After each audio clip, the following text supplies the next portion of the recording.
Welcome. Yes, welcome one and all, to another thrilling adventure of the Kobold crew. Fun times for everyone. Who is this stranger that's talking to us? Don't Is there mind suddenly me. a narrator voice? Don't mind me. I'm simply in the background. Pay me no mind. Pay no attention behind the curtain. That makes me worried. Don't. Anyway, I'm Meepo Molo. Yes, you are. And who are your friends? I mean, don't mind me. I am Sknuck.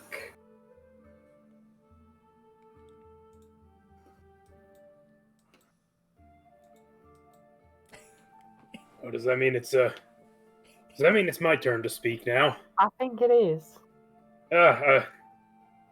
I'm the warrior Hawks Hagnar. And I'm Savage, both in personality and I might need to put you down just a little bit more. Okay. There we go. Perfect. That should do it. Just have to adjust audio on the fly. Don't mind me. Pay no attention behind the curtain. Oh, I did not mean to click that. I apologize. That is completely 100% fine. It's a sneak A little peek of what's to preview for come. everyone. Yeah. We did have a long rest, right? I did have time to actually. Yes, by the time you had... I'm trying to Right, remember, because we actually. stopped at the camp. Yes, you did stop at the camp, and you did take a long rest between that. So yes, you would have gotten the Early chance so to... that we could do Yeah. our shenanigans when we wanted to. Yes, I believe so. I had forgotten, but yes, that is... You had. So yes, the Hawks will inscribe the stone rune on his shield and the cloud rune on his shoulder plate.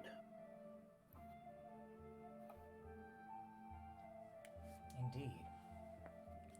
The energies start to surround. You feel a little bit of a gust of wind, and it starts to get a little bit more humid. The energies are infused with what you inscribe the rune upon.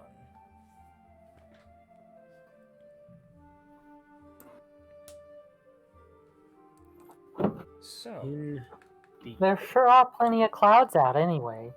So it's kind of fitting if you ask me. What they do? indeed. What'd you say? What do they do? I don't know. Well, you see, these are ancient runes belonging to the peoples of the giants. You know, real big guys. And you know, their runes have special meanings and are imbued with deeper understanding.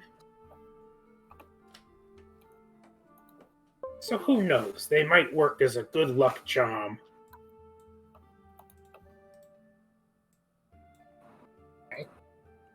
Keep your secrets.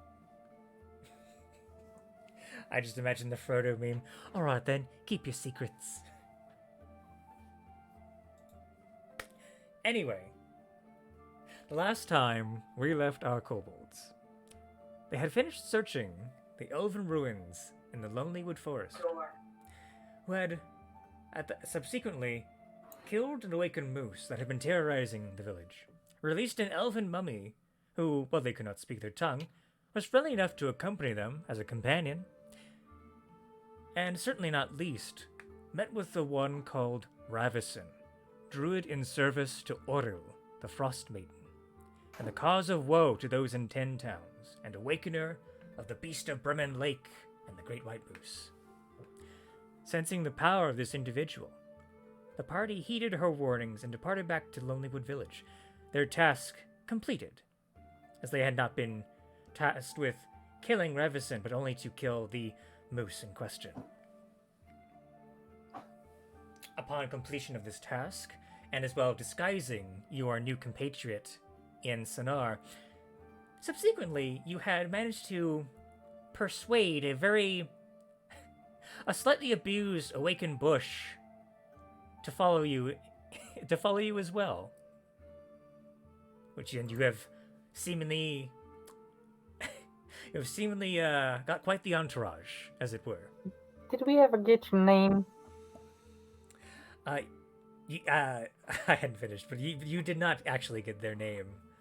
They were not given one. They were simply, if you had asked them, they would have said simply that their name was Bush, because that's all that Reverson referred to them as.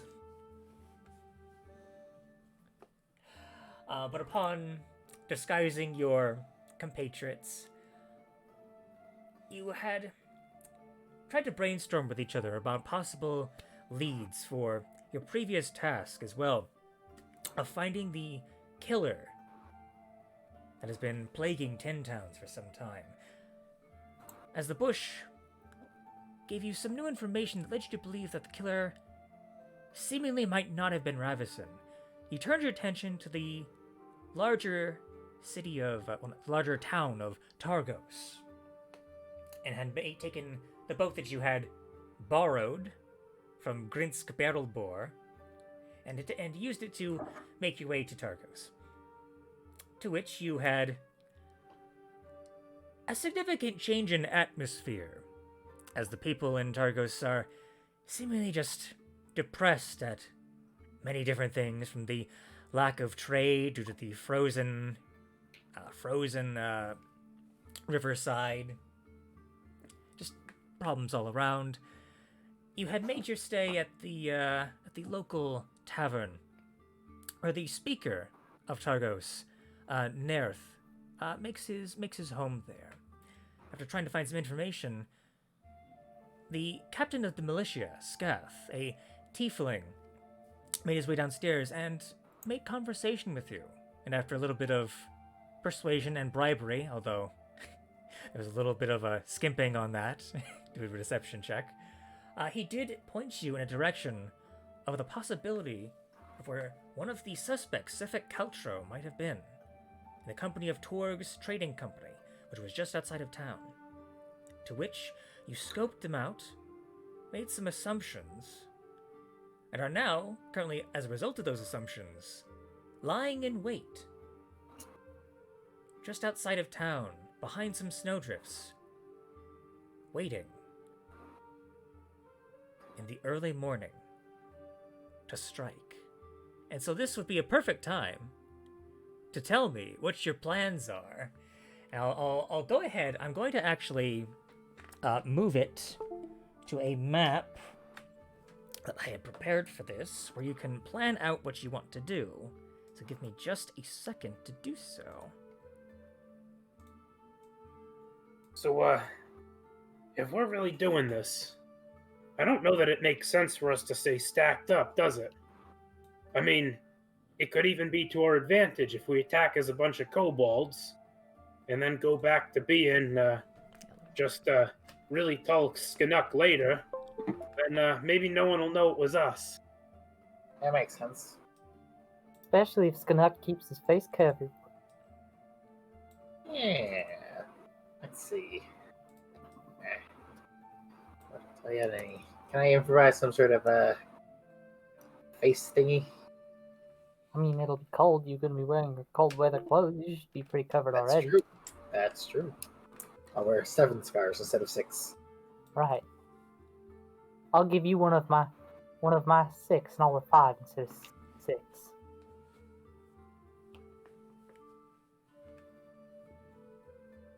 Oh, I'm itching for a fight, let me tell you. Do you want to try a what do they call it? Like those crabs have. He kind of does the hand pincers. A pincer strike. 2 of us from behind, 2 of us in the front, and try and cut off their path. Or we just bury ourselves in the snow and pop up like little demon daisies. Oh, demon daisy. That sounds really cold. It does. We can maybe do both. I suppose that's true. pop up on either side of them? Do we have a way of breathing when we're buried in the snow? Well, you could simply dig a little hole, to allow yourself to breathe, if that would be possible. As far as, like, breathing under the snow is concerned, the only really time that'll be a big issue, like, is, like, how deep you go. Like for instance, if there's an avalanche and you get buried beneath dozens of feet of snow and you're blinded and restrained by Here's said what avalanche. we do. We put at least one of us in a hole. We make sure there's a hole at the top of our hole to breathe out of. And then at that spot, we have the bush sand so that it doesn't look like there's a hole there. I should probably change the music. Is this thing in the middle here? This is the road? Yes, it is.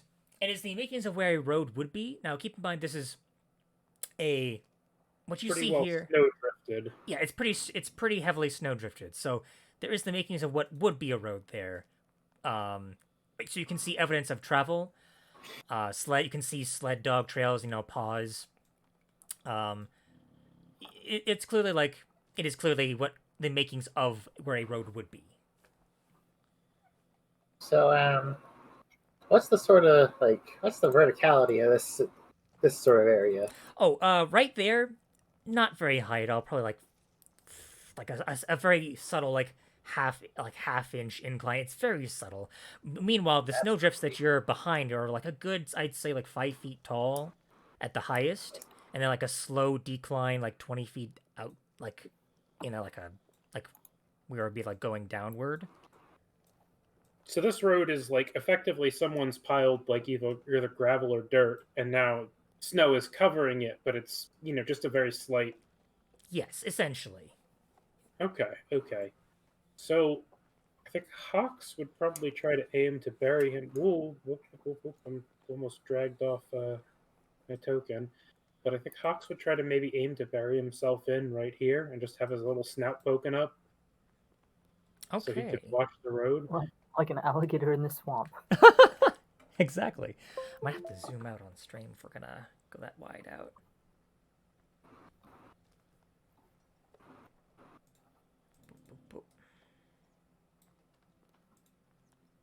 Let's see, there we go.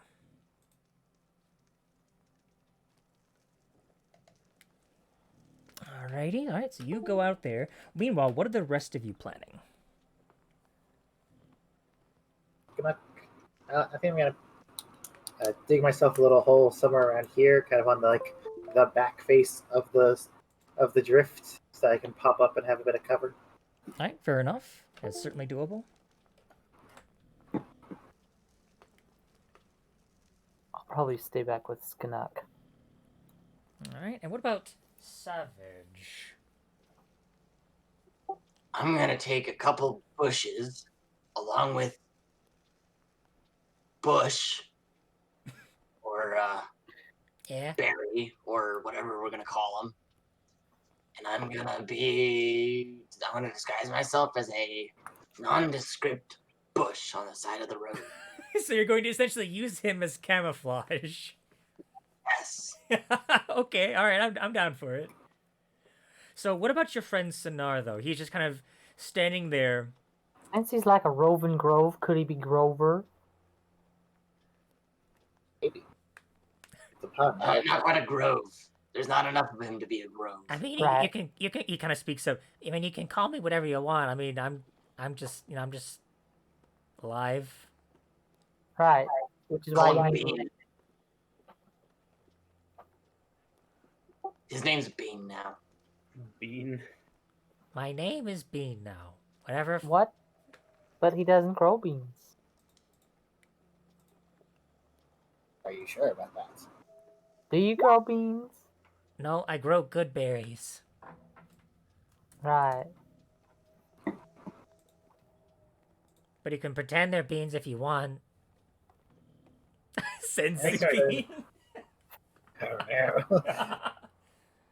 I think I suggested in the past the giant word for friend, Ven. That was for the Loch Ness Monster. Oh, was it? Right. Yeah. It's- Vin is the lake monster. Why Not don't we everyone. Why don't we just call everybody that? It's a good word. I guess common names are possible. It's a cop out. Everybody's Vin. This is Vin. This is Vin. That's Vin. I'm Vin. You're Vin. Anyway, we should be hiding. It's a very eventful place. I mean, if you want, you can just put them all together and just call me Ven Bean. Oh. Maybe. Or As Ven for, Berry. As for you, Frank and Barry.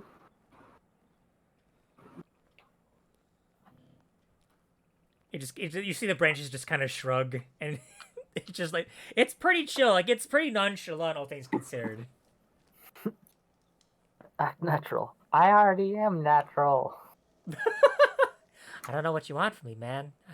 I just grow berries.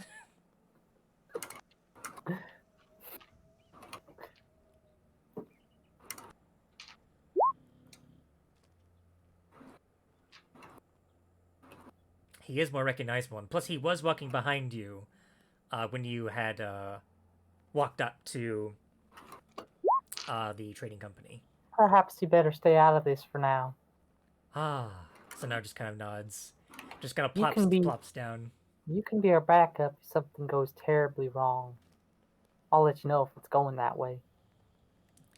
Yeah, the face kind of like cricks into a smile here, and you just head tilt forward, giving you a nod. Just kind of like sits down over here in the snow and just plops down and kind of just lays back. Ah, it starts making snow angels very, very slowly.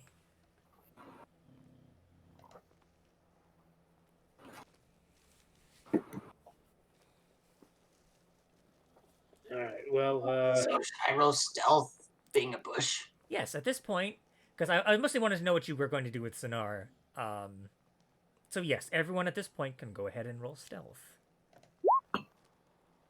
Alrighty then. Are we I'm rolling going normally? to use my ability, my cleric ability. Emboldening Bond. What did you say, Michael? Are we rolling normally? I'll say for everyone else, for you, Savage, because you have the aid of having a bush as camouflage, I'll say I'll give you advantage on this check. Everyone else would roll normally. I am doing emboldening bond.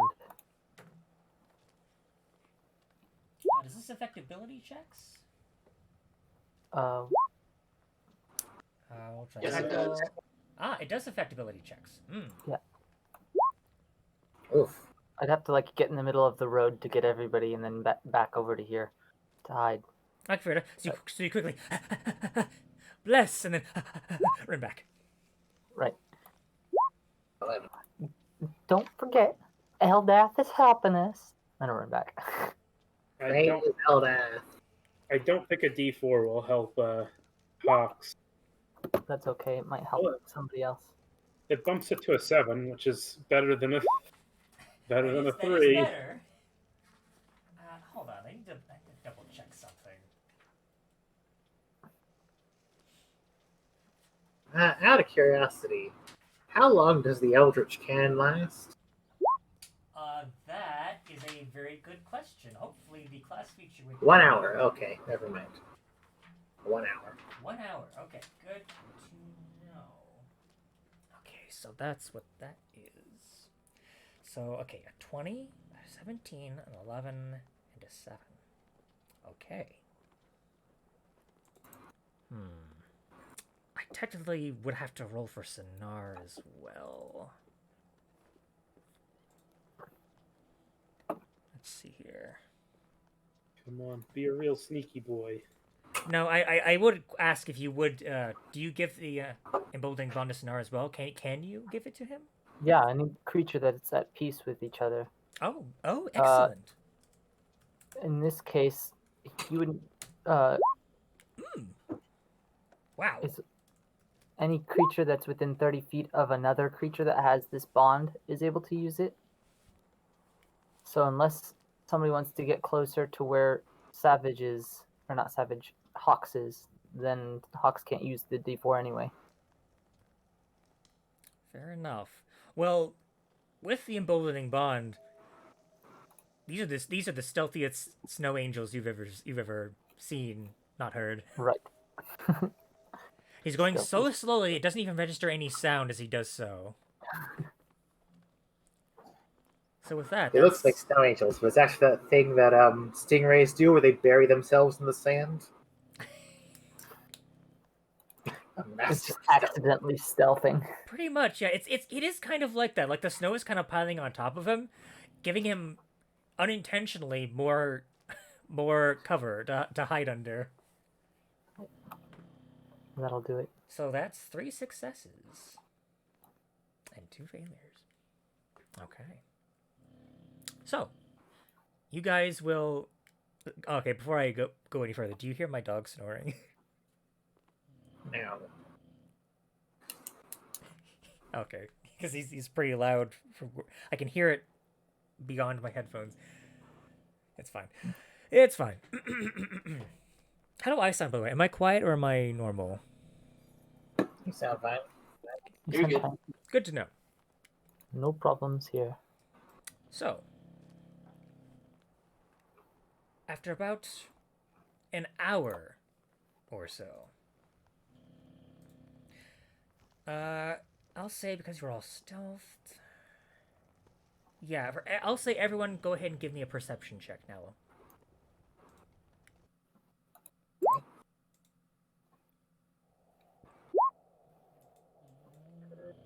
Perception. Is that a Bowser? Oh wow. It is Bowser, yes. Uh, He's really loud. Violent. Okay, 22, 9, 21. Okay, so Meepo and Skanuk. For Savage and Hawks, to be fair, you're buried under the snow in such a way that it's very hard for you to see, and if you feel as if you stuck your head out too far, you would be noticed immediately. So you're okay. You got to keep your stealth in check. Skanuk and Meepo, you start to see signs of 3 different sleds pulled by 6 dogs each approaching your position at a very rapid pace. Now, question. Yes. If I were to create a cannon, say, here, would it be visible from the road? Where being again? Right there. Diagonally down and to the left of me. From behind cover, no. It would not be seen immediately because it would be behind the snowdrift. Okay. Let me go ahead and plunk down and force ballista then. I've still got before combat starts. Okay.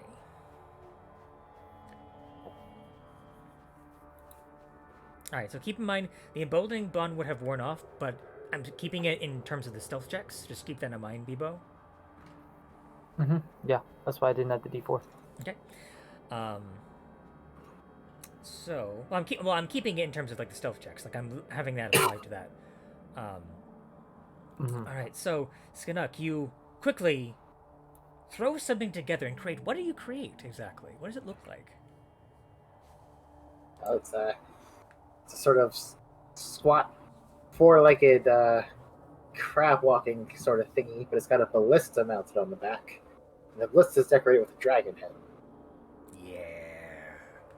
Excellent. But instead of a bolt, it's got like a little gemstone I picked up. Don't ask where. Nobody ask any questions. It fell off the back of a wagon. Exactly. All right, so you whip up your Eldritch Cannon, and around this point is when the first sled team approaches you. Now, keep in mind, this is not one big dog right here. This is a full... I'm keeping this one token as a full team of 6 sled dogs. I was gonna say, holy shit. It is not. It is not one giant dog. It is, in fact, multiple dogs in one space. So just keep that in mind as I wanted to not clutter up the map. I just want to be completely clear. If it was a giant dog, I would still be all for it. Okay, that's fine, but it's not. Okay, so at this point, it is getting up to right here. And right now, there are about, I'd say, 30 feet behind that sled is another sled, and then 30 feet behind that, the sled after this one is 30 feet behind that. So do you pop out now, or do you wait for them to get a little bit closer? Let's wait for them to get a little bit closer. Okay. What is our... We are intending to just murder just the one guy, right? Or are we murdering them all?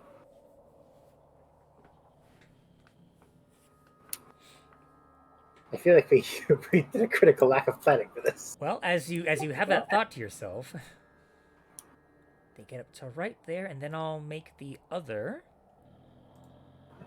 sled.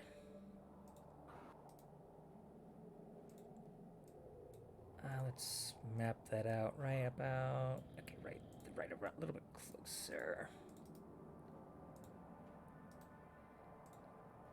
All right, so that's another sled, and then so each sled is able to hold two medium-sized creatures.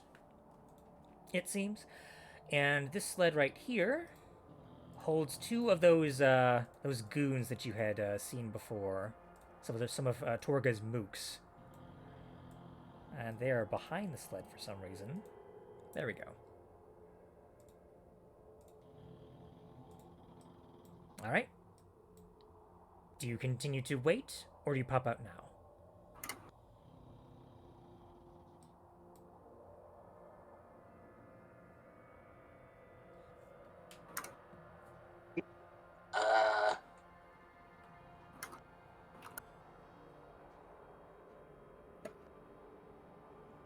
You have 10 seconds to comply. Don't know that Hux is even seeing any of this at this point. Just Well, because of well- that perception roll. Well, to be fair, you weren't able to see them coming up the road, but at this point, you would definitely start to hear dogs and a few voices shouting over the wind.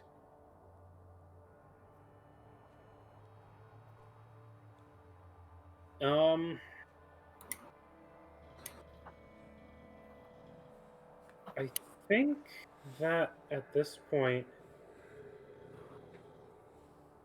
as they're crossing the road, I think Hawks, without any other real signal to him, would make his move and step out.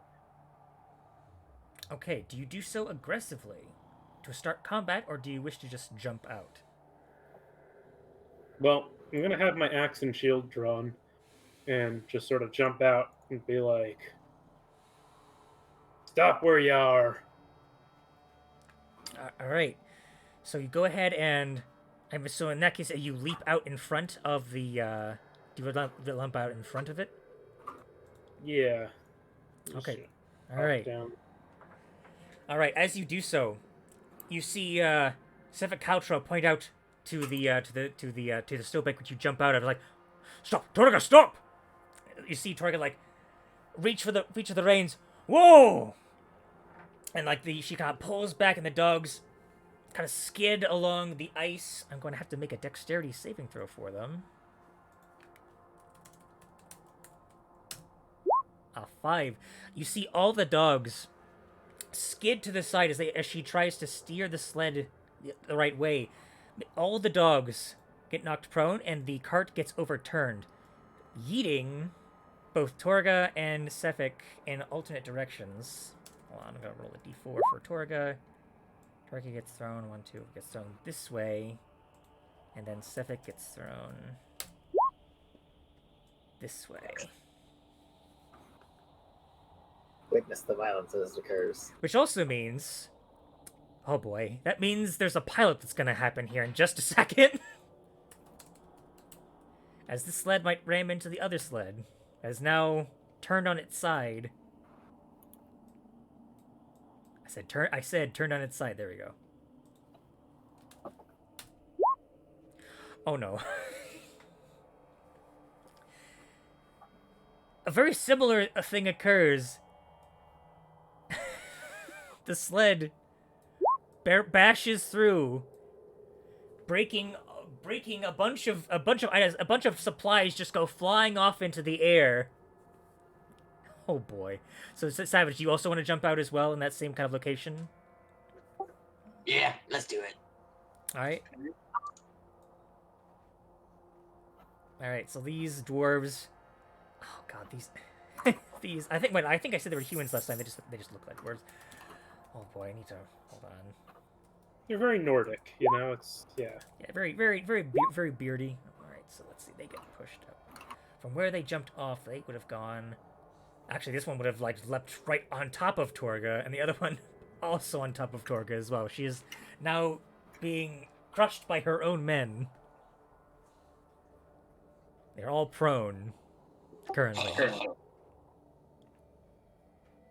This is a holdup, but it ain't a robbery. If it was a robbery, this would have already been going badly for you guys. Man, wow, wasn't expecting this. Oh boy, I kind of feel bad now. You guys okay? You just hear a sputtering as Snow exits a windpipe. Get off me, you idiots! As you see Torga push her lackeys out of the way. Ugh. And then the final sled, seeing this happen up ahead, slows to a crawl. And we put those last boyos right there. Like, I mean, seriously, at this point, your gods would have been useless. So it would seem. Sefik, you see, you hear Torga shout out to him. Yes, Torga? Take care of it for me, will ya? Sure thing, boss. You see Sefik kind of turn in your direction. Now, what's this about an understanding, fellas? As he walks towards the prone dogs.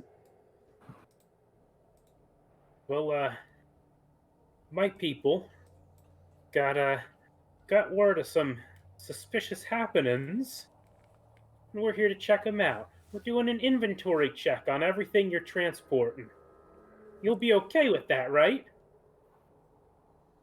You see Sefik kind of turn his head towards Torga. You see Torga kind of like glare at you.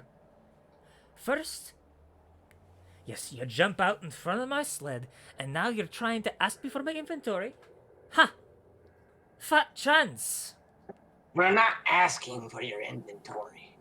We're telling you to show us it. We got Oh yeah? we got Why don't we you got make me? word.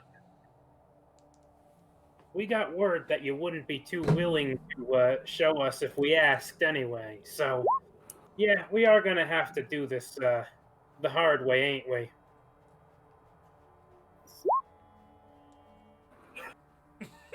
Your ankles are looking tasty.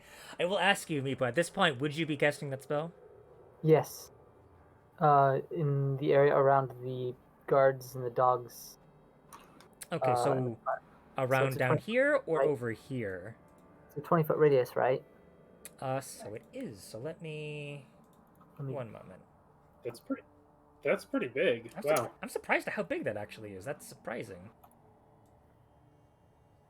Where the heck? Sorry, hang on. For some reason, did I not add? Oh wait, yeah, that's right. You do have this special. Well, I thought I did, but for some reason I'm not seeing that. Oh, there we are. Area of effect templates. I'm gonna have it be orange because I like the color orange. I was gonna use green, but okay, that's fine. Oh, well, I mean, it is your spell. I mean, I can do green. There we go. There. Right. There's good. Wow, you get all of them. Dang. All right, so that is a charisma saving throw. Let me just put that on the map layer so that I can look at something really quickly.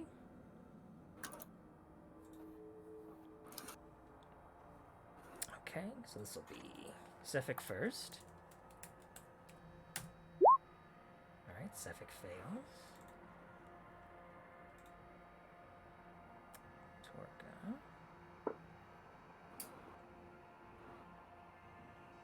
Alright. Sorry, just looking at a bunch of stats.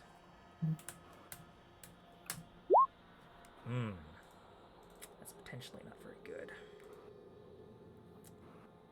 And then, starting from left to right and then downward, the crew. These are just straight rolls here.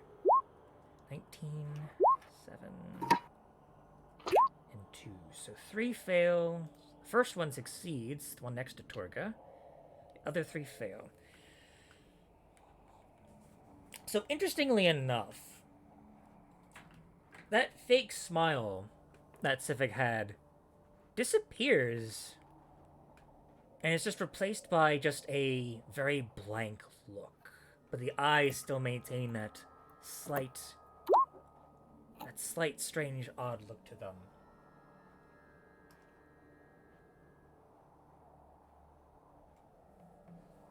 Let's see here. This difference.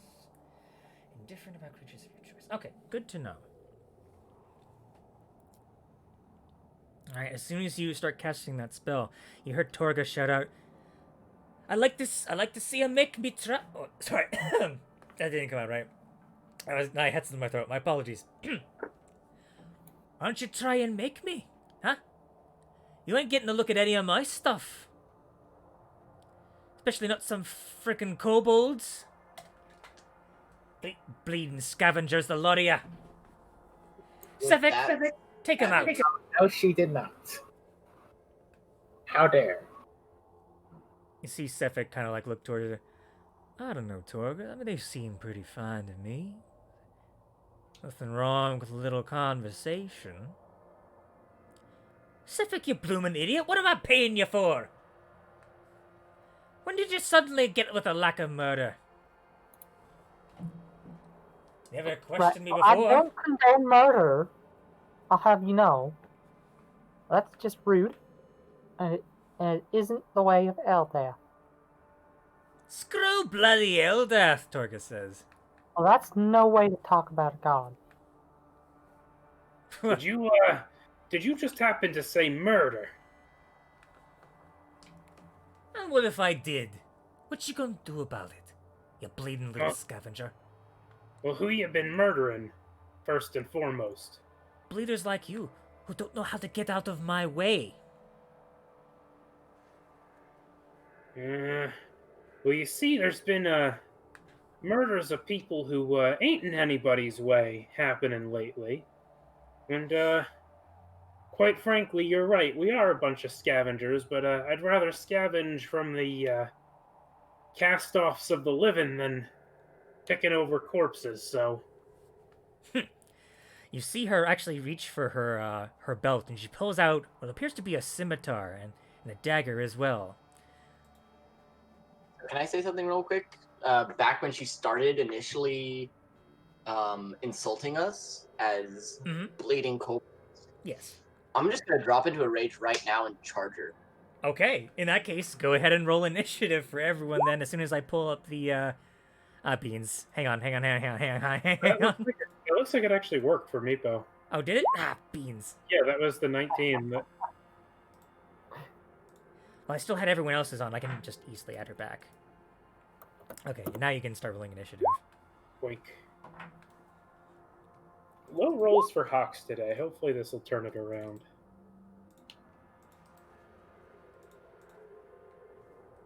Oh, Anyway, in the chat. that charge would end the It would spell end on the everyone. commotions, yeah. Well, Unfortunately. not the charge, but the any subsequent attacks. Right, Alright, so I need to double check. but that's fine because it gave us a little bit of time to get some talking in before the actual fight started. I also, real quick, before we get into the fight, because I mentioned the other murders happening, would you mind me rolling insight and seeing how she reacted to that? Oh, sure. I'll say in that split second, I'll let you roll an insight check for sure. Since you were able to ask that. And I do have the stone rune giving me advantage on that. I suppose I'd want an insight on that if that's possible too. Sure, give me 1 second. I need to roll 2 things for her as well. I need to roll her initiative, and then I'll need to roll something else. I'm really glad I have that rune, then. Right. Okay, and then the rest of them. Make sure I get them on the order. Ba-ba-ba-ba. Really, they go first, interestingly enough. Fair enough. Okay, and then I'll roll something else. Okay. So, in that split second, before Savage charges, there's a twinge of recognition in Torga's eyes. But unfortunately, before you're able to discern anything more, Savage charges in. But you get the impression that she knows something. We try to at least capture her alive. You know, for questioning. All right, so let me switch up the Right. music. Like I said, I don't condone murder, so I'm okay with that. Let's see here. What do I want to pick? How about this one? A little bit quieter. That works. All right, so first up is Yumipo. As you see Savage charging in, raging blindly. What do you do? Suppose I will. Hang on. While you do that, I need to ban. Well, not ban. I need to get rid of some bots. How do I get rid of that?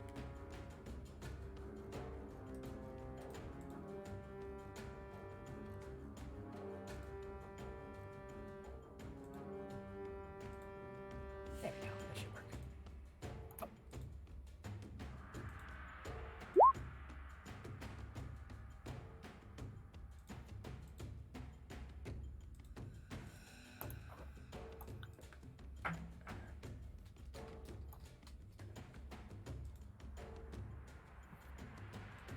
Eldath, help us. And I'm gonna bless Hawks, Savage, and myself. Alrighty. You give yourself bless. And those as well. Alright, so go ahead and mark everyone who gets a bless. Let me see here. So who was it again? Hawks, Savage, and myself. Hawk, Savage, and yourself. Okay, so let me put let's do this heart right here. That should be Oh, that'll work. not that one. This one. And then so Hawk, Savage, and then Skinnock. Okay. No, Meepo. Oh, Meepo. Okay. Gotcha. Alright. Any movement, or are you good where you are?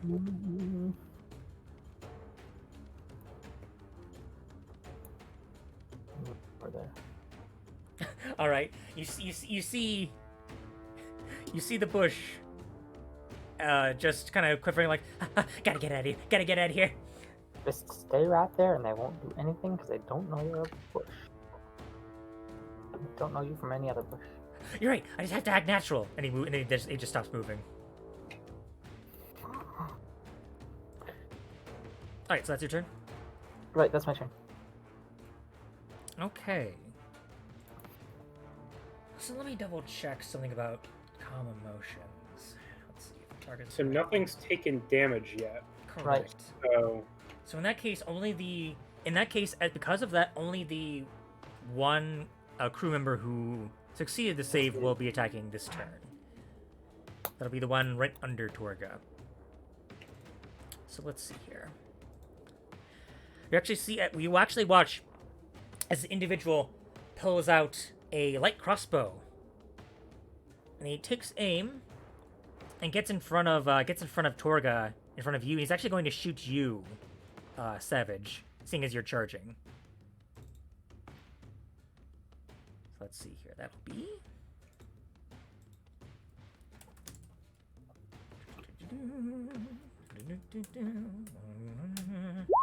That'll be a 5. That will miss as the crossbow just flies wide and behind you and embeds itself into the snowbank. That is his turn. Skunnock, it is your turn.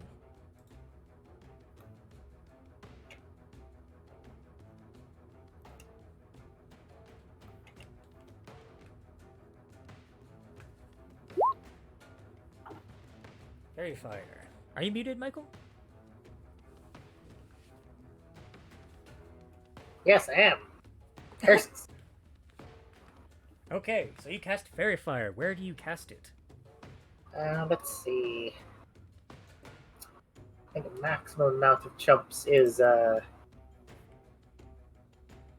here. One moment. As I draw out my cube.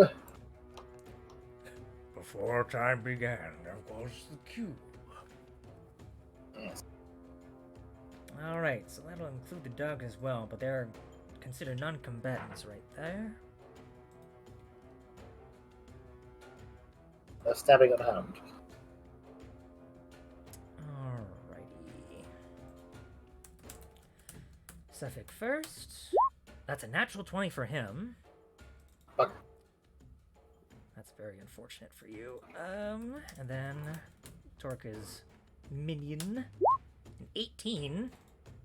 Bugger. That is a big bugger. And then for Torga herself, 11. That will fail, though. Huh. So she gets well. marked. And what color would you like this to be? I think those are like bronze glowy scraps. Alright, so sort of a slightly orangish bronze color. Okay, so Yeah. I think it's that Smuck like launches a canister above them and it explodes and drifts down a bunch of glowy crap. Alrighty. And So, Sefik, seeing this man and the minion, the lackey, manages to dodge out of the way just in time. However, in doing so, they leave Torgal wide open as she starts screaming bloody murder as it impacts her right in her face. Oh, you bloomin' idiots! Get them! And she's glowing. excellent. And for my next trick, Force Ballista. Ho-ho! Oh boy, so who are you hitting with that? Torga. Torga. Oh, right, because of advantage. Alright, so 6 points of force damage. As soon as she screams that out, bam! Right in the chest. Ugh! So that she gets pushed 5 feet away from you. So she gets pushed that way. This is the ballista here for future reference. Oh, I see it. Yeah. He's a good boy. I'll get a token for you if I can. Let me get that. Alright, so that is your turn, unless you wish to move. I think I'm gonna stay where I am. Ooh, actually, I missed a certain someone, actually. Someone else needs to get into initiative as well. Oh no. Our good old friend Sinar. He's just hanging back until You command him, but yes, I want him to be in the initiative order just in case you do. Okay, good. But yes, good point of order. Alright, so that was Skunnock. Alright, that's your turn, I assume? Yeah, that's all I got. Alright. Savage, you are a go for murder. So I'm gonna rage, Mm-hmm. and with that, we enter into this. Oh boy. So how do you flavor this transformation of savagery?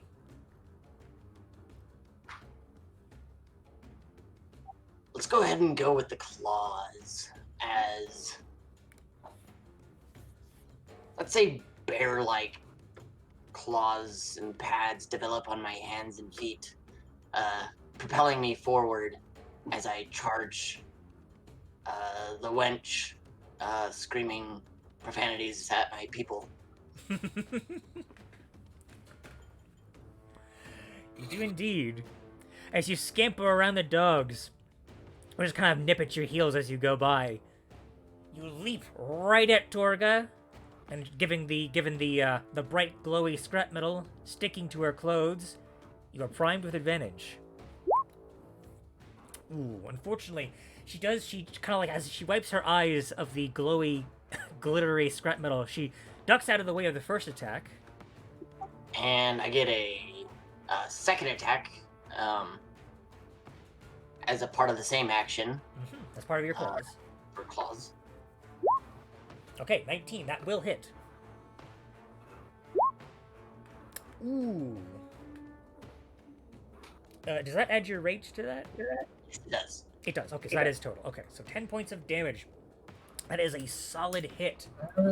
That does not appear to have had the rage added to it. Yeah, 6 plus 2 plus 2. Isn't the second 2 a proficiency bonus? Not in damage. Oh, Damage doesn't apply proficiency. No. Yes, I see where it is. Okay, it is in fact adding rage to it. okay, good. Okay. Good to know.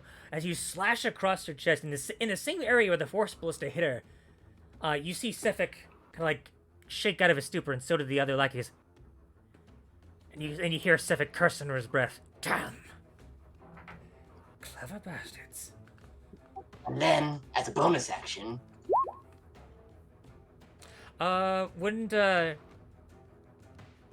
isn't your rage a bonus action? oh yes, it is. Then I Didn't can do you that. rage as part of the charge though?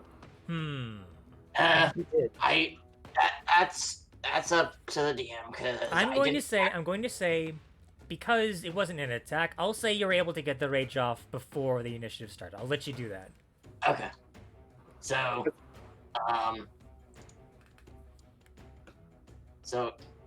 basically anything within 10 feet of me that's not affected by the fairy fire, allies get advantage on those attacks now. All right. An almost So they bestial end up right- roar. Sorry, an almost bestial roar bellows out from the small form of Savage. A ripple appears through Sifik and those two lackeys. Primed to murder. Alright, so anything else? Are you good? That is it. Alright. Upon that, it is now Torga's turn. Now, does Fairy Fire, does it just last, or is there like another additional save? It It just is lasts. concentration for a minute, and they do not get to save. Okay, But just it also doesn't hurt them again. fair enough. Double checking, but yeah. Okay, yeah, well, she's gonna have to deal with that. That's unfortunate for her. Alright, so she, let's see here. Yeah, so she, as she had previously pulled out a scimitar and a dagger, she is going to swing 2 times at you. Actually, no. She's actually going to swing 3 times at you. Bring it. Yeah. So let's see here. Sorry about that. I'm sorry for clapping right next to the microphone. There was a fly that just flew right in front of me.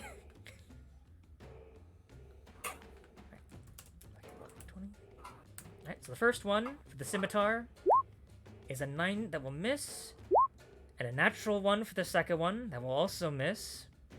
And then with the dagger, a 24 to hit with the dagger. I'm going to use a reaction. Okay. She hits the guy behind her. Oh, okay. So let's see. When you are a creature you can see within 30 feet of you is hit by an attack roll, you can use a reaction to invoke the rune and choose a different creature within 30 feet of you other than the attacker. Oh, interesting. Using the same roll. So she has just... I highly doubt he's got more than 24 armor. He definitely does not. So here's how this goes. So what which part of yourself did you invoke the rune on? He's on his shoulders, wasn't it? Yeah, the cloud rune is on my shoulder plate. So All right. Pox will touch his shoulder plate and whisper something in the giant language, and a fog of deceptive clouds comes out and redirects her attack as I see fit. Indeed. In fact, as she primes herself for the dagger, thrusting towards you.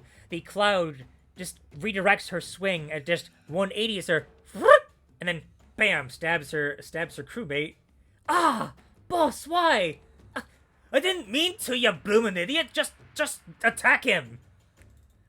Clearly flustered by the blundering. Let me double check how much damage that was going to do. That is. Did I already roll damage? I did not. Okay. No, you did not. That would be Such a cool attack. 5 Wait, points of piercing damage to her companion, unfortunately for him. Which actually dealt him that actually hurt a decent amount for him. And yeah, okay, so this has a fun thing that it can do eventually, which is that it can transfer the attack's effects regardless of the attack's range. Mhm. So there's all sorts of shenanigans that you can pull with that. Yeah, It's so freaking cool. That is, to be fair, that when you pulled that out, I did not expect that. That's really fun. Man, Rune Knight is so fun. All right, speaking of Rune Knight being fun, it's your turn, Oh Hawks. yeah. All right, so with a mighty roar, Hawks is going to invoke his Rune Knight powers again, and he's going to use his giant might. And he is now a large creature, and does an additional d6 of damage, advantage on strength checks and strength saving throws. Yeah, so he is now a large creature. So if you wanna bump up that token a little bit. Sure. One more size. That's only me. Large. Yeah, it's supposed to be It's large. supposed to be large. It's supposed to be large, yeah. So Hawks is now towering above everyone, gripping the handle of his axe. All right, so A little bit closer, Ox. A little bit closer. well, what Hawks is going to do? How is moving through the dog? That would be considered difficult terrain. Okay. And here, I wouldn't be able to necessarily reach. Trying to think. I can't like stand in the swarm of dogs, can I? To be fair, they're not technically combatants, so they're not considered hostile, which is why I'm letting you treat them as difficult terrain. I'll say I'll let you stand in there. You might take like there might be some dogs nipping at your heels though, if you're okay with that. It's the thing that would let me get within range of the person I want to attack. In so... that case, I'd let you do that. I'd let you do it. And I'm fine with getting. I mean, I'm pretty well armored and have a lot of health, so I'm not too concerned about that. So yes, Hawks will thunder over into this pile of dogs and look down at Sephic and kind of chuckle to himself a little bit. And I'm going to activate my action surge and take 2 attacks. Okay. Sure. You get advantage from the Draconic Roar as well, don't forget. Yep. Chop. Ah. Well, that's okay. Chop. There you go. So that's 6 slashing plus a d6 more. Actually, I have the first one might also potentially hit because I have to roll a for. Oh, that's right. You have blessed. Oh, that's right. You guys had bless. So it's a d4, so there's a chance that might change that. 10? No. Yeah, unfortunately, not. 10 will not hit. Okay. And then an extra d6, so I'll do 11 slashing total to him. 11 total slashing. Okay. Chop! All right. You managed to get him right on the shoulder. He manages to not take the full brunt of it, to avoid being chopped in half by your massive might. But strangely enough, he just gives you a wry grin. So that's how it's gonna be, eh? Fine. Fine then. Let's go. And you watch as he, in his hand, a blade of ice starts to form. Let's do this then.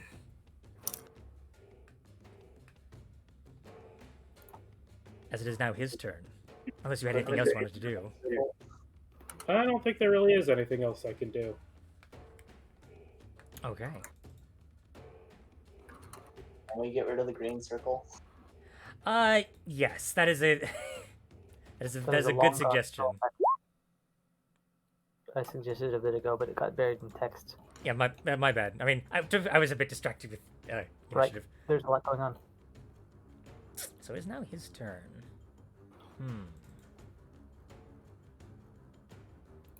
Choices, choices, choices.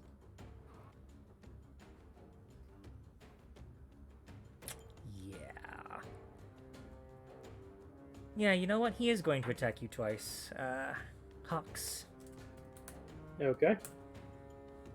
Right, first one. That'll be a 9 to hit. Man, I'm rolling like dog crap. And the second one will be a 21 to hit you. That will hit. Alright, with both hands, he strikes upward with his longsword across your knee. And you take 9 points of slashing damage, plus 6 points of cold damage. That's a lot of damage. As the ice across your wound starts to freeze up. And you also notice something else after he attacks you. You watch as some of the wounds that he sustained start to heal up and seal. And he gives you a very wry smile. And he gives you a wink. As he suddenly vanishes as a bonus action in a bunch of mist and swirling snow. As he casts Misty Step as a bonus action. To get right next to Torga. He's still within 30 feet of me, right? Technically, yes. Is he ending his turn? Yes. He needs to make a wisdom saving throw. And invoke the stone room. The runes! The runes! Runes, baby! Alright, let's see here. Wisdom. So the thing is, my rune magic, the save is based on con modifier. So 8 plus proficiency plus con. So it is a DC 12, I think. That is a 9. That's a failure. So he is charmed for 1 minute. He has a speed of 0. He's incapacitated. He's basically sleeping on his feet. And he repeats the same throw at each of his turns. And I don't believe hitting him, unless the charmed, I don't remember offhand if charmed ends if you hit someone who's charmed, but yeah, he's Let me double check. he's just standing there basically. Well, shit. Okay.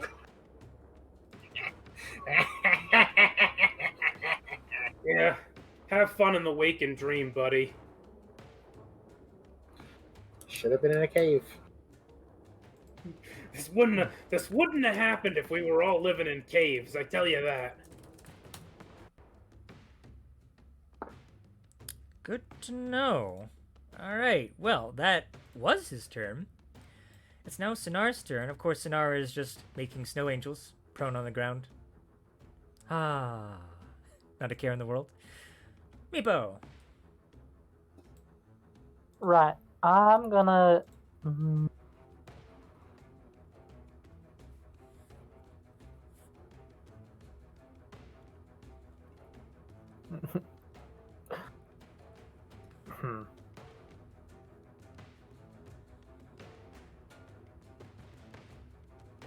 Let me pull out an area of effect to check something here.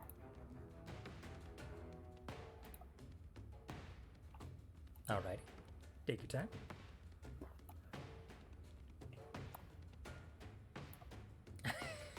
Mm-hmm. Mm-hmm.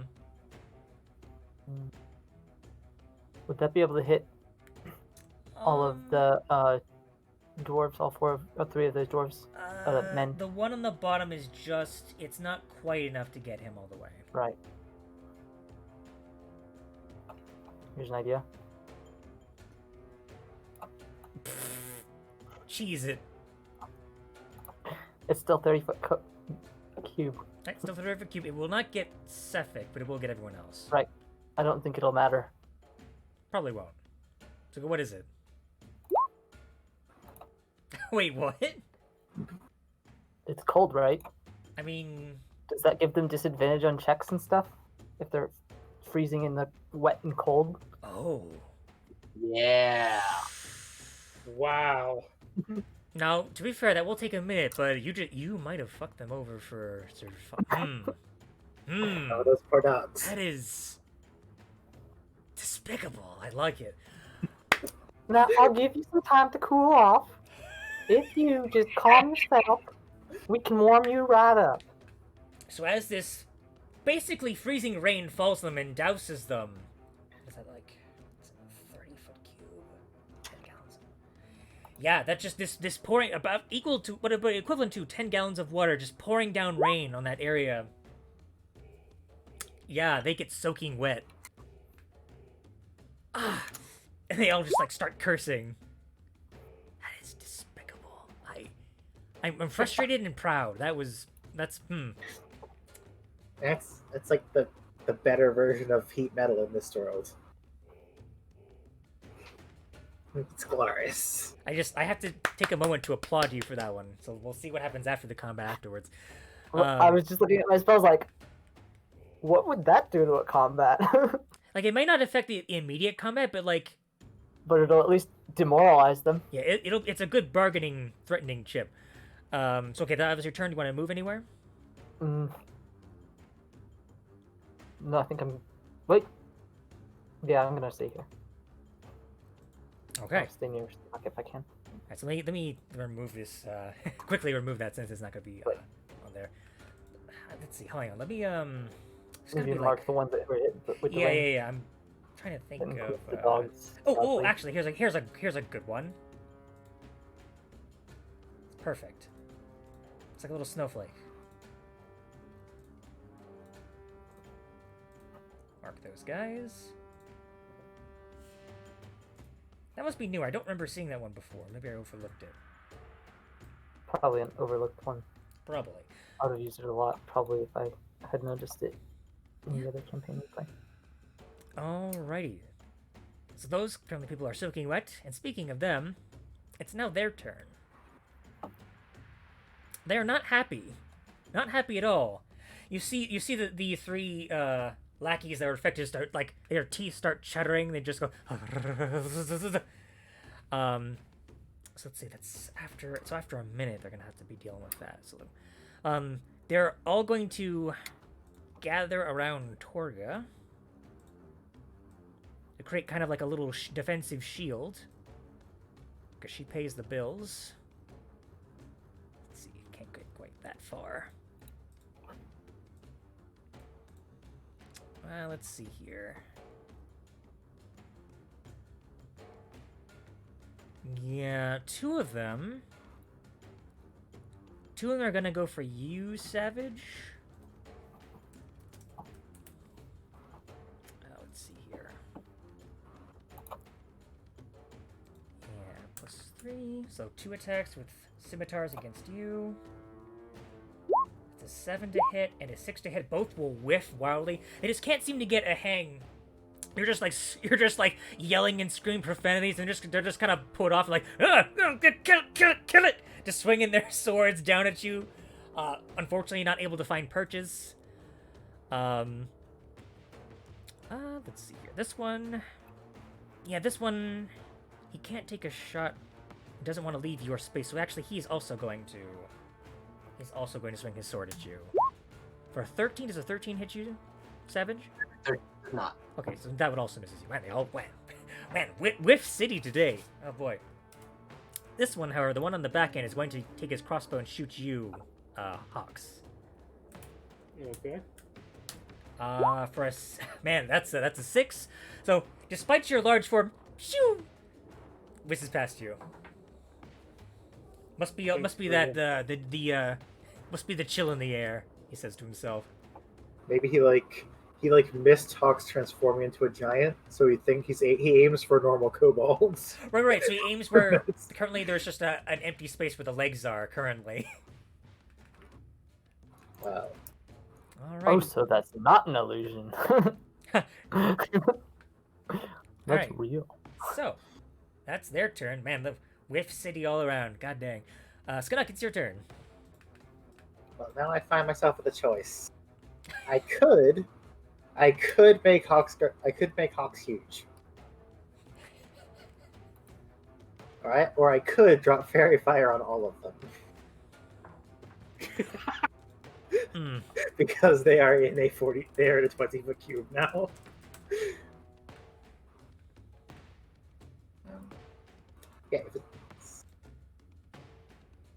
Yeah, so it's all the same to you, Hawks. I think I'm just going to royally screw them all with the second Fairy Fire. Second breakfast. Okay. To Well. see. Hmm. Bonk.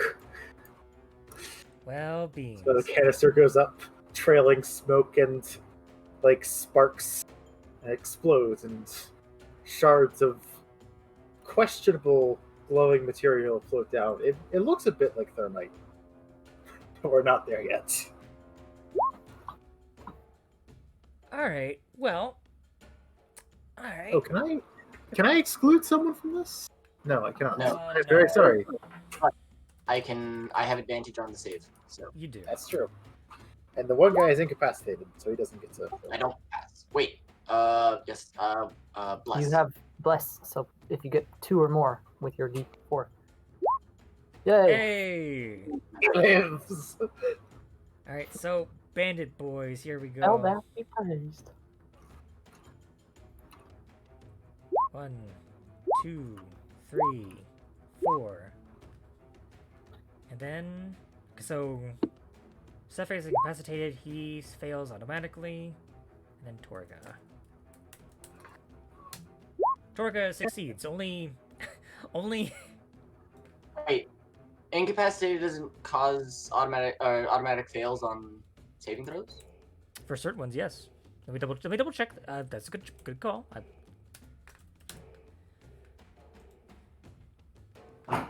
Should be automatic failure on dexterity saving throw for incapacitated, but I'm double checking.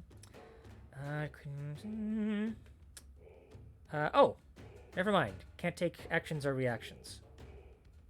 Okay, so actually no, that is so it's not an automatic failure. Very well. Son of a bitch. However, his bonus is not that high. Alright, okay, so still fails. However, that does mean the glowy aura is gone from her, but it gets transferred to 2 others. She wouldn't lose it just because she passed on the second save. Well, she would lose it because it's a concentration It's spell, a- and he would have it's a had to drop concentration it, spell, yeah. and then he's Oh, casting yeah. it again. Okay. That makes sense. Alright, that bean's gotta remove aura. I'm just gonna put an orangey dot on the ones that failed. Orange dot. There we go. Alright, This guy's having a bad day. it really is. Really all of He them. is. Really all of them are. And now he's getting shot. Than everybody else. Although he's the one standing next to the giant right now. So, man with the orange dots takes 5 force damage from the ballista. Just lay siege from the sidelines. Alright, so, Savage. Your move. I'm still going to attack the wench, and I shall do so recklessly. Very well. Even if you did get fairy fire, it wouldn't matter. Everyone gets advantage. Alright, first one misses. Wait, Second one hits. What? Caleb, FYI, she's got fairy fire on her, doesn't she? No, she does There's not. not anymore. Oh, okay. She didn't fail the second one. Okay. I looked at it. Plus, it wouldn't have mattered Before- because he got a 7 on the highest for the first one. Yeah. 6 slashing on the second claw attack. Alright. And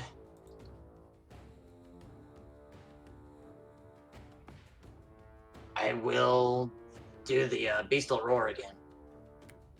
Okay.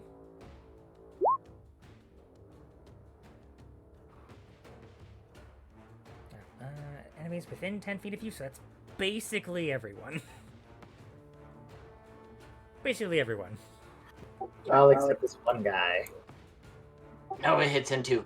Yep, do it Oh that's 10 shit. feet. Oh no. Everybody gets advantage! However, she gets advantage on you, baby! For 3 attacks. That's fine. Reckless, baby!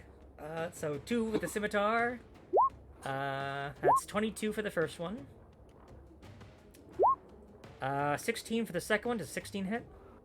Yes. Alright, and the third one with the dagger is 24. All 3 hit. Okay. Thank goodness that you have resistance. Alright, so that'll be...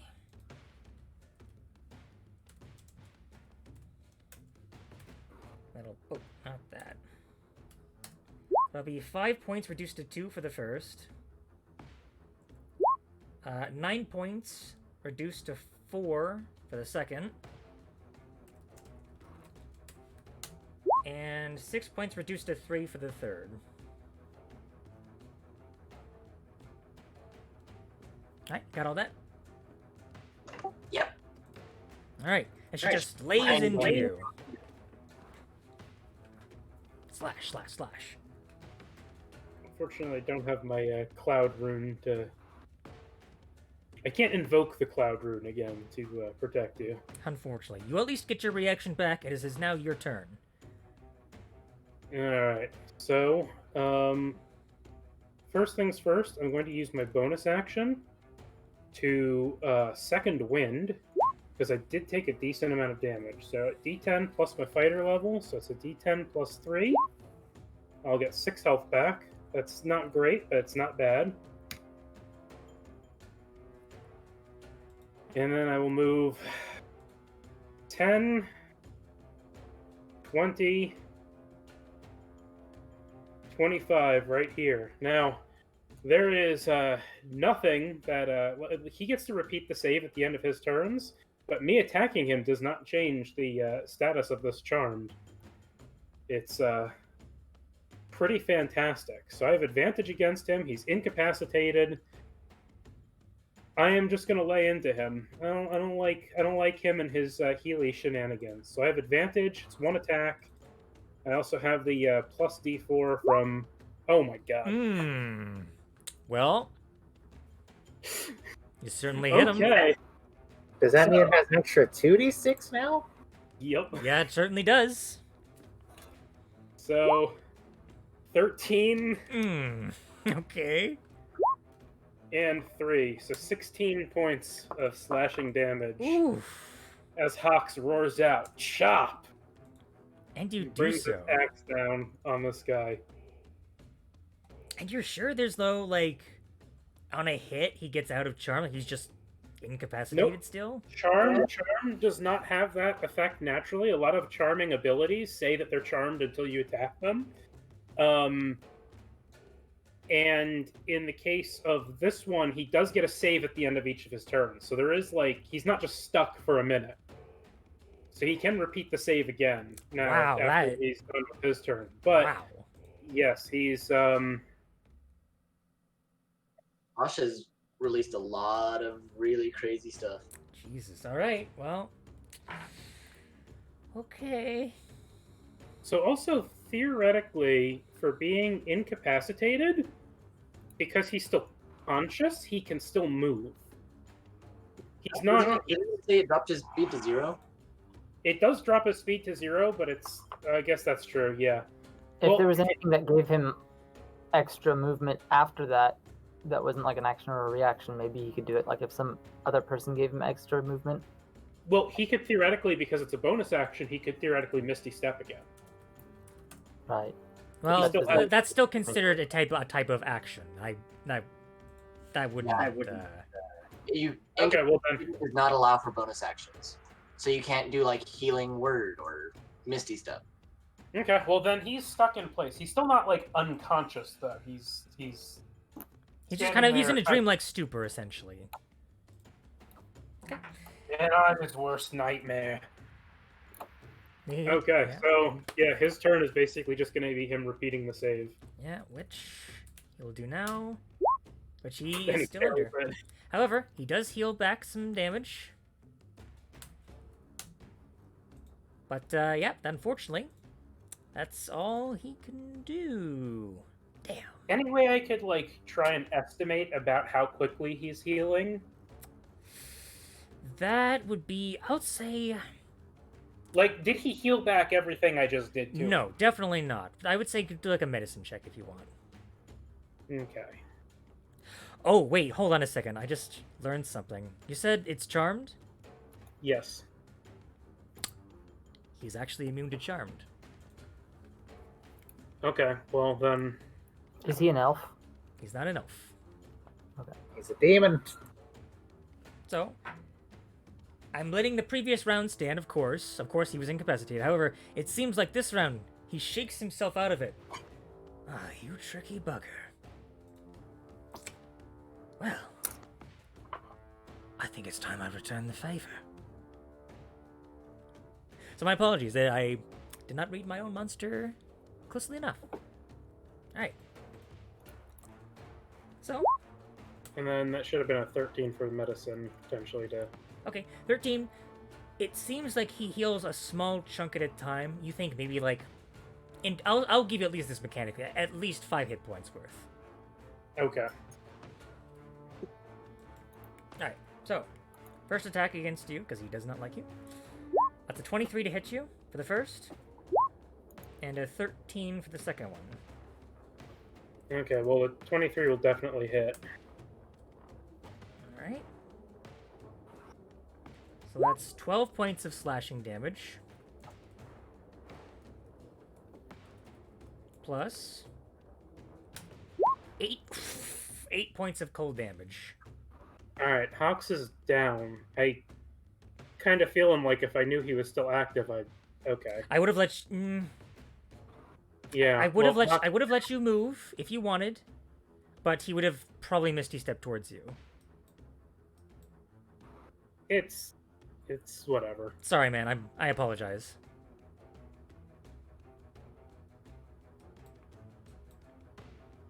Alright, well, is what it is. Hawks is down. So that means... Meepo, he's gone down before, or we've had a ally go down before, and you kept them from dying. Do it again. Now, I will say my giant might does not require me to be conscious to stay active, so... Right. So you're at least still up. And speaking of still being up, Also, he needs to take a lingering injury. he does. 14. Oh, you roll the lingering injury. Okay. Oh, I'm sorry. Did you want to? I can let you roll that. I reflexively did already. Oh, let me Well, take yours. The same thing. Let me take yours. 14 It's, and 16 it's are the same thing. yeah, it's the same thing. Oh. Oh, that's funny. It's a festering wound. Alright. Thankfully, as soon as you see that slash, you all see this sanguinous slash appear across his chest as the ice makes its mark as the wound starts to fester. However, Meepo, as you heal him for 8 hit points, wow, I think that was max, the wound closes and heals completely. You are not affected anymore by the festering wound. You are prone on the ground, however. Alright. Alright, so that was your bonus action, Meepo. What is your action? I'm gonna move closer.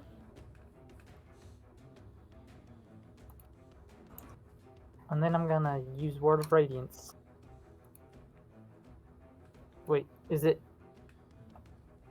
Bonus action has to be the spell, right? And then the action has to be so the... yeah, so the bonus action, because you used a bonus action spell, the main action has to be a cantrip if you do cast a spell. That's what I was... Word of Radiance on that guy. Okay,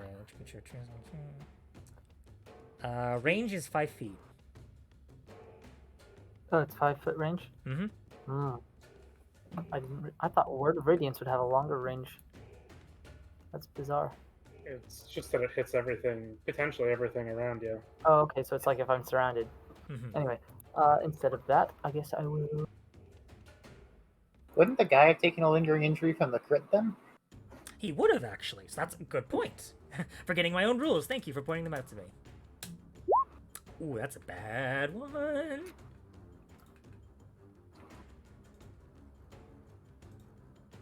You've lost a leg. Hmm. Cox just chops legs off. That's what he does. Funnily enough, as that happens, he just kind of looks at it, looks back to you. Well, that wasn't very sporting of you.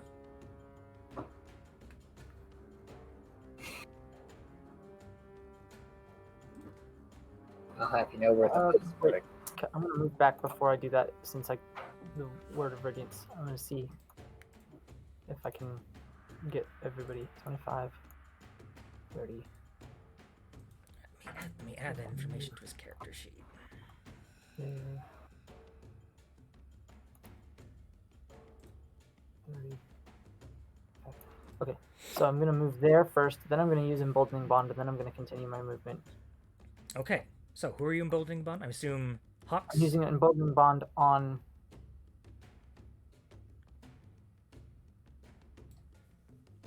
how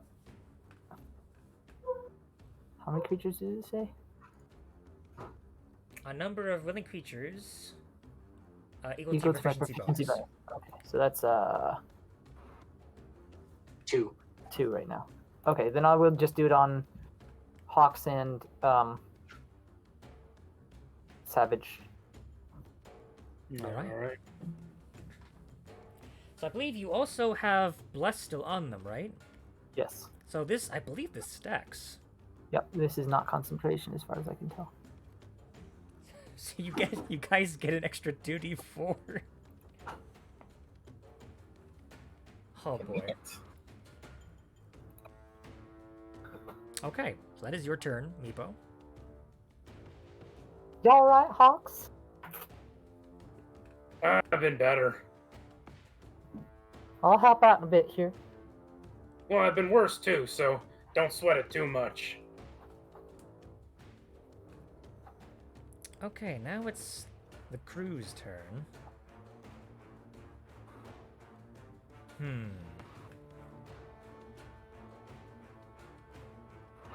Let's see here. Yeah, just gonna try and make a ring around Torga. This one at least is 5 feet away from you, Savage, so he's gonna run around this way. Let's see. Get closer this way. However, because you're attacking Torga, their boss, their concern is on you, Savage. So they're going to these 3 are going to attack you again. I have advantage. Oh, that's right. Yes, that's right. Oh no. So first guy, an 11 to hit, which will miss. 15. Hit. All right. Second one, a natural. Ooh. Double nat 20. Let me roll that lingering injury. Yes. If you lose another eye, so help me fuck. You roll damage. Yeah, go ahead and roll that lingering injury. Roll damage first. Ah, good point. Good point. All right, so that'll be.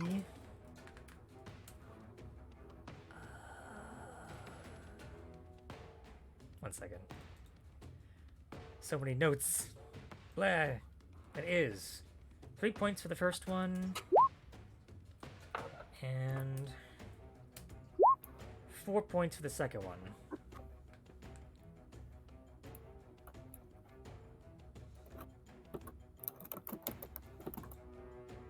That was 3 total damage from a hit and a natural 20. Yep. As opposed to their boss, the mooks aren't really a whole lot. 10.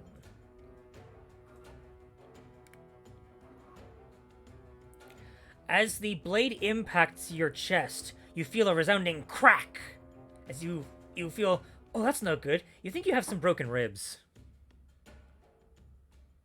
So, whenever you attempt an action in combat, you must make a DC 15 Constitution saving throw.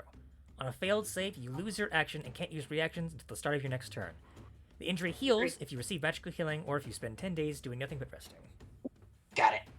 But the broken ribs is a lesser version of it. It makes the DC 10. Correct. Thankfully. So it's a better version of that.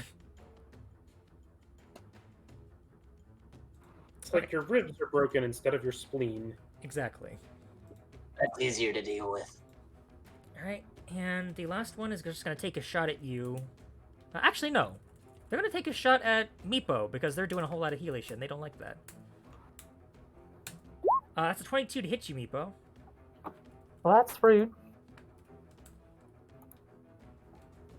You take 2 points of piercing damage. Go ahead and roll concentration for, Bless. 15? Okay, you're fine. Alright. That's the crew's turn. Skanuk, it is your turn. First, I'm going to order the cannon to attack Mr. One Leg over there. Okay. How hurt does he look? He was looking somewhat hurt, but he is very slowly healing some of the damage that he's taken. He's still looking pretty okay so far. Sake. Alright, that will definitely hit him. Force damage. Alright, 8 points of force damage. Is he wearing? He's not wearing any metal, is he? No, he's not. I'm just double checking something.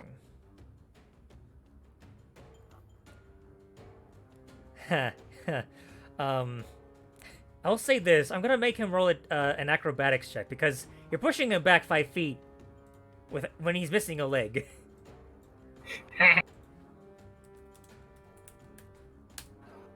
Okay, I was gonna say anything like a 10 or below, but he surprisingly manages to stay on his one leg, and he's like, "Oh, you dirty rat!" Mm. Yeah, not bad. And then I just shoot him. Get him. Ooh, 12 that was max. Ouch.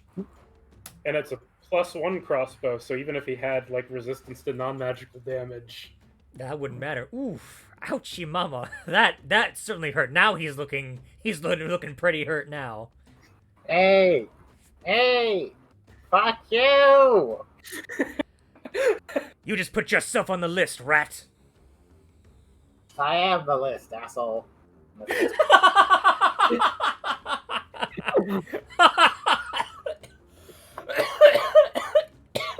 Pardon me. Oh, that got me. Savage. Unless you would do. Oh, sorry. Before that, do you want to move or anything, Skanuk? Are you good where you are? Nope, I'm good. Bear coat. Okay, Savage, it's your turn now. You are surrounded. Same song, second verse. Same as the first. Alright. Reckless! Ooh, soft 20 both ways. 9 points of damage to her. And she has not gotten to use her ability. Oh, you're rolling so high, or you rolled too low. Alright, a 16. Okay, so now she will use her reaction to parry that attack. Also, let me roll that Constitution save real quick to see if I can actually make that first attack. Ooh, good You point. can also use the bless in the emboldening bond. You're fine. Oh yeah, an extra 2d4 to your second attack. That's right. He does have a few more D4s for that thing, so he can potentially keep her from. Indeed. Now, I think it's only 1 d4 for the emboldening bond, but you can use that however you wish. Oh, bless.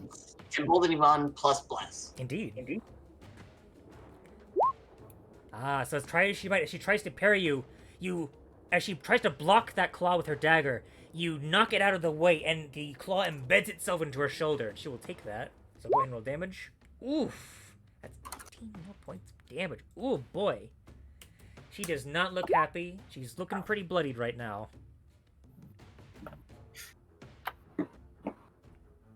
It'll be more peaceful when you're gone. I technically didn't need to recklessly rage since I used my draconic roar last turn, and it lasts until the end of my next turn. So I would have had advantage anyway, but whatever. It's Stack it all. flavor. Stack it all. Stack, stack, stack, stack. Alright, so that's your turn? We're kobolds in a trench coat. We like to stack. Do.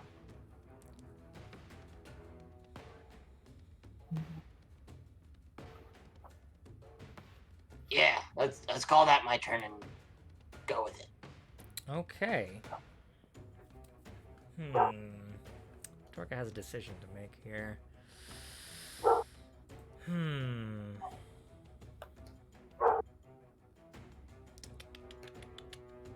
She sees you, Hawks, the looming threat above her. She is going to take at least one attack against you.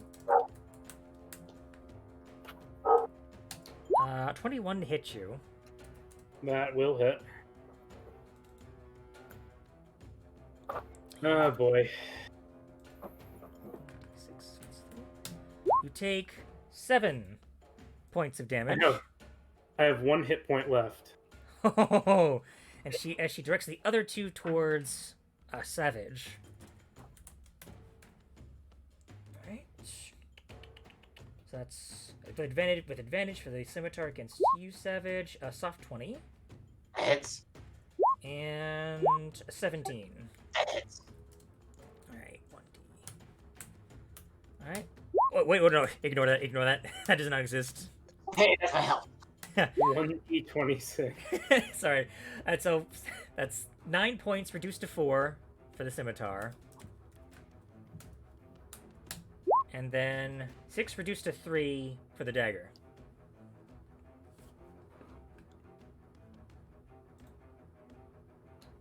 Alright, and she starts looking around kind of frantically. She tries to decide on next course of action for her next turn.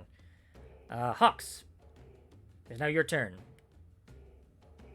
Hawks is stomping forward. He's looking pretty hurt. He's been jabbed and prodded several times. He hefts his axe a little bit. He looks down and he says, "If I'm going down, so are you."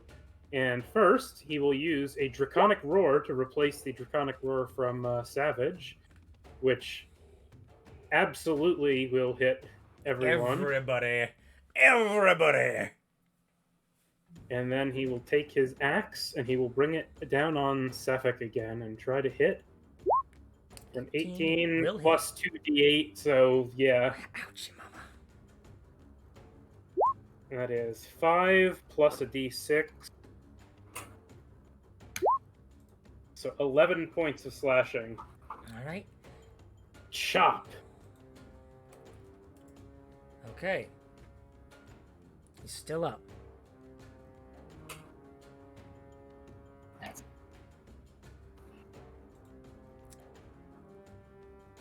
He looks towards you. I can do this all day, mate. And let's see here. You notice as he continues to talk, his voice was drifting from that kind of like drawl to a slightly more murderous snarl. The deception of his previous appearance to try and appear civil has clearly faded away, revealing the murderous intent beneath. And he is going to attack you.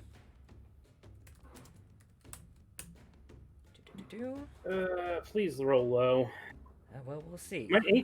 My 18 armor seems to either get like way under or way over. Oh, okay, Speaking so it does of- something. Yeah, hey, there you go. I just needed to complain about it a little bit. And? Yeah, okay.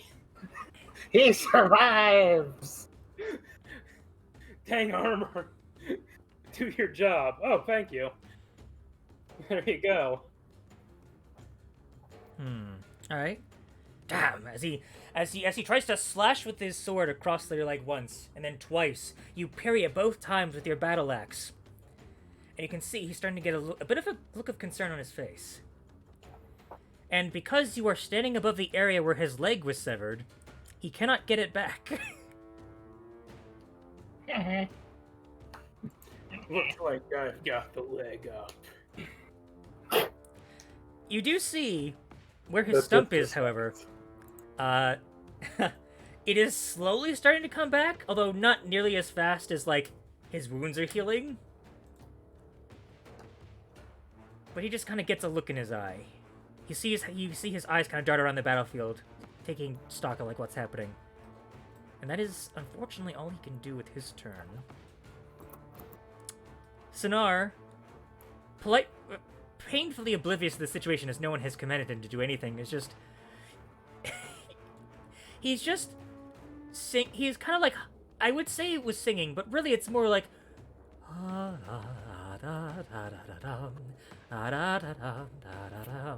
It's just weird humming noises coming from Sinar as he continues to... He's moved on from the one snow angel and is now making another. Just doing his thing. So it's back to you, Meepo. Sonar, honey, I think we're gonna need your help with these gentlemen. You can leave your coat behind for now. And he gets up. Next turn, he will be coming back to this way.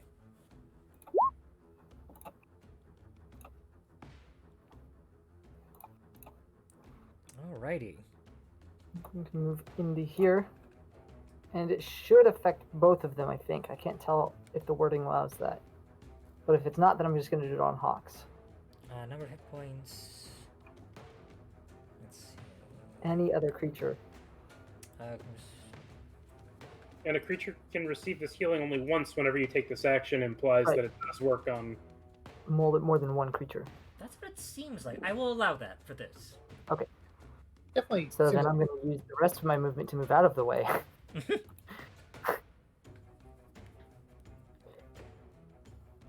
Eldeath is with us, folks. Just make sure you keep believing. And then that's my action, right? And then bonus action.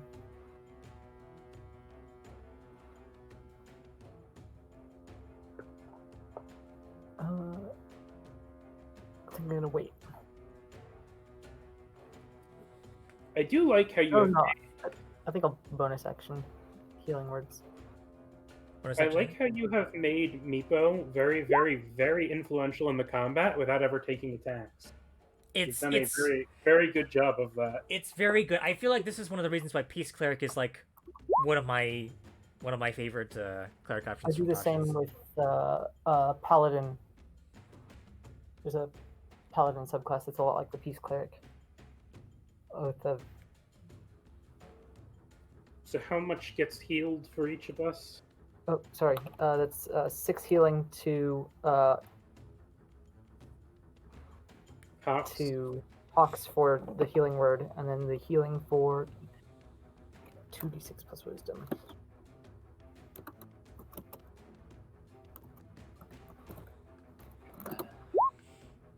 Uh, 11 to both of you, and then 2 more to Hawks, so 13. That puts Hawks at 14, and whatever Savage was at plus 11. And then with the additional 6, that's up to 20. Excellent, excellent. Savage hit points. Oh, right, because you did your... The Savage gain 11 hit points. Is that what I'm Yeah, hearing? Savage does. Yep. Oof. I'm really feeling the Eldath right now. That was like a turn and a half of this wench over here. Damage just mitigated. Glad you could feel Eldath with us. You hear Torgus I'll spit be out, sure to "Damn it, keep in mind." Siphic! Stop fooling around! Get that bloody healer!" That's rude. Next, I know what my next spell is if I have a slot for it. Sanctuary. I do not have a slot for that. Not at first level, but can I upcast? Probably. Alright, so that's your turn? Yeah, that's my Is there a turn. rule that anything can be upcast? It just doesn't always have an effect. Right. That is correct. Okay. Well, then I have one more spell slot. Well, Yes, it's- let's see here.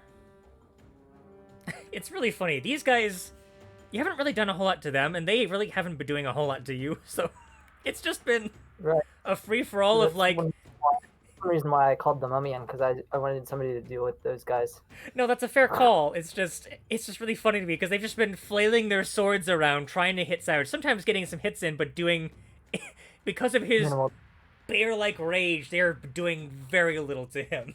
It's very funny. So I need to roll. I'm gonna roll something for them on this side. Morale? Yes. Don't fall off the table. Okay. You see one of them, the one that was, starting to freeze, is like, screw this! Sorry, Torga, the pay is not worth it! And he goes on to, the sled. And, next turn he's going to try and drive the sled away. It's like, you bloody coward! The others, however, 2 will make attacks against you, Savage, with advantage because it's reckless.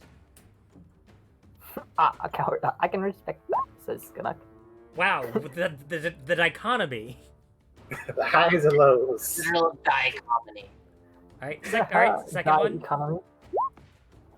18. The duality of man. All right, so that is Do a 7 points dichotomy reduced to of 3 for the first. I almost did the same thing and did a d26. Let's not do that again, please. And 5 points reduced to 2 for the second. And Savage is becoming uncomfortably familiar with the lingering injuries table. Seriously, so go ahead and so I don't know what it is with this game and the natural 20s. So go ahead and roll the 14. I think that's the festering wounds. Yeah. Sticky. Yeah. Oh, stinky. Yeah. Really? Really? That's where we're going? Sorry, it came into my head. I'm moving on. Thankfully, it doesn't do anything for you right now, but it does sting very badly. It's not. Oh, that's right. There's still one more. Because right next to him, he's just gonna swing at you, Hawks. You're a threat. Okay. Put up my shield. Hope I can stop it. Which you barely don't. Oh. I put my shield up high and he swung low. I'm not used to being taller, you know? Yeah, you're not used to being so big, so you take 7 points of slashing damage. That's okay. That I have a Meepo backing me up. You do. And That's as much damage in one hit as the rest of his team did last turn. it is actually. Yeah. It's like he got tired of hitting a target and doing nothing, so he's going after you. Alright, so that means Skinnuk, it is now your turn. Right. See, Ice Guy is still up, right? He is still up. Let's see about fixing that. More Force Ballista. Alright. Do you still have advantage? I He still roared. has Fairy Fire on him. He still has Fairy Fire and I roared, so... Right, Yeah. he does. Okay. Yes, he does. Okay. And he's next to Hawks. Yeah. Yep. Advantage or advantage or advantage. Man, Which just- advantage are we taking care of? It's funny, even without the pack tactics, you guys have so many different ways to get advantage. It's so funny. This is great. Alright, so 5 X. points of force. And he has to fly away again. Oh, that's right. But pushing him further away from his leg. He's not getting that back. It's Nah, fine it's now. probably not. I'm gonna make it into a prosthetic for when one of ours inevitably loses a leg. Alright, so you still have your action, I believe, because that was a bonus action. Yep. How injured is he? He's, funnily enough, he's about the same as you asked last time, but he healed some of that back. So he's okay. You get the sense if you had gone straight out to fight him immediately, with this group, you might have not have survived. Maybe on his own, maybe, but he is He is strangely powerful. There is a supernatural presence about him that is different from the rest. Okay. Okay. It's gonna get a little bit more complicated then. Would I be able to cast heat metal on a crossbow bolt? It wouldn't have the effect that you're hoping for. Huh. If you're hoping to have it like hit him and then have it be stuck in him, it wouldn't have that desired effect. And his That's sword is made of ice, right? His sword is made of ice, yes, and he's not wearing any armor to speak of. I'm assuming we need to do fire damage, and I don't think we have a way of doing that. Except for... Metal is one way, but Just toss What the are the torch rules at him. for- What are the rules for making torch cannon? would probably do fire damage. I think there are rules for that in one of the books. Well, we need him to actually take damage instead of just healing 30 damage a turn or something. It's not healing that much. It's just that like sometimes like it's not like he has taken a lot of Weird. damage, but he is actually healed a bit back in return. It's like I have a feeling that what your ballista has been doing, that like 5 force damage each turn, has kind of been like battling back and forth with his healing, and then everything else we've been doing has been chipping. Essentially, day. like I think the medicine check that Hawks would have done would have revealed something like that. So yeah. Okay. So he's recovering about the ballista, maybe a little more each turn. We're still doing stuff to him, but he's probably got a lot of health too. Mm-hmm. For the level that you're Well- fighting him at, yes. How injured does he look overall? Overall, he looks very hurt. Like he's definitely, like as you talked about, like chip taking chip damage. He has taken enough chip where he is below a threshold. He is below a half threshold. He is looking very bloodied. Okay. Here's hoping. 14. Double check. That is enough. He is not wearing any sort of armor. That is enough. Shows you walking around naked. 5 piercing. Minimum damage. 5 more piercing. All right. Kind of takes it in the chest, pulls it up. Just kind of glares with that wicked smile again. All right. You want to move, or do you want to stay where you are? Yeah, I'm gonna stay where I am. All right. Just taking pot shots in the snowdrift. All right. Savage.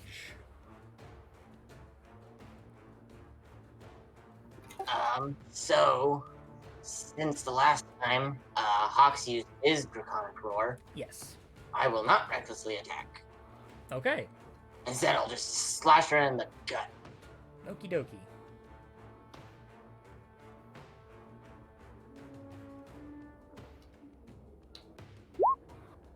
All right, 23 will definitely hit.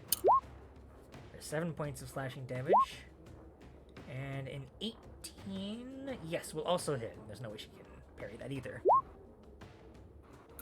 13 points total. She is looking real hurt. These guys are a lot tougher than I was expecting. Yeah.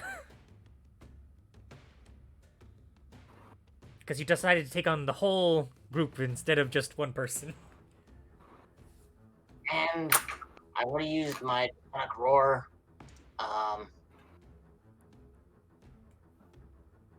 Twice, and that's my proficiency bonus, so I can't use it again. It's okay, I have one more use and I'll refresh it on Hawk's turn. That is my turn. All right. So,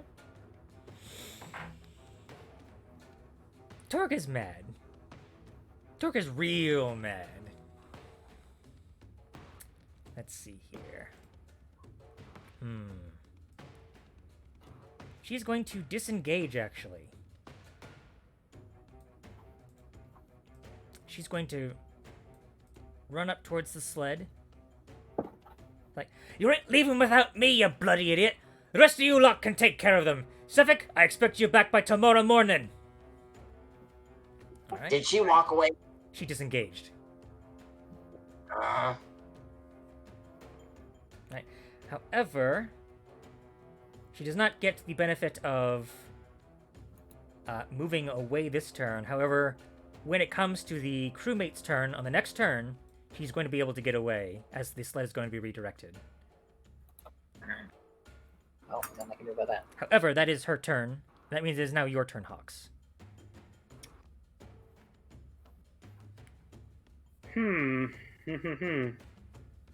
I am not within range of his attacks. So what Hawks is going to do is, first off, that roar does linger until the end of Yes. my turn. So you still have advantage on her.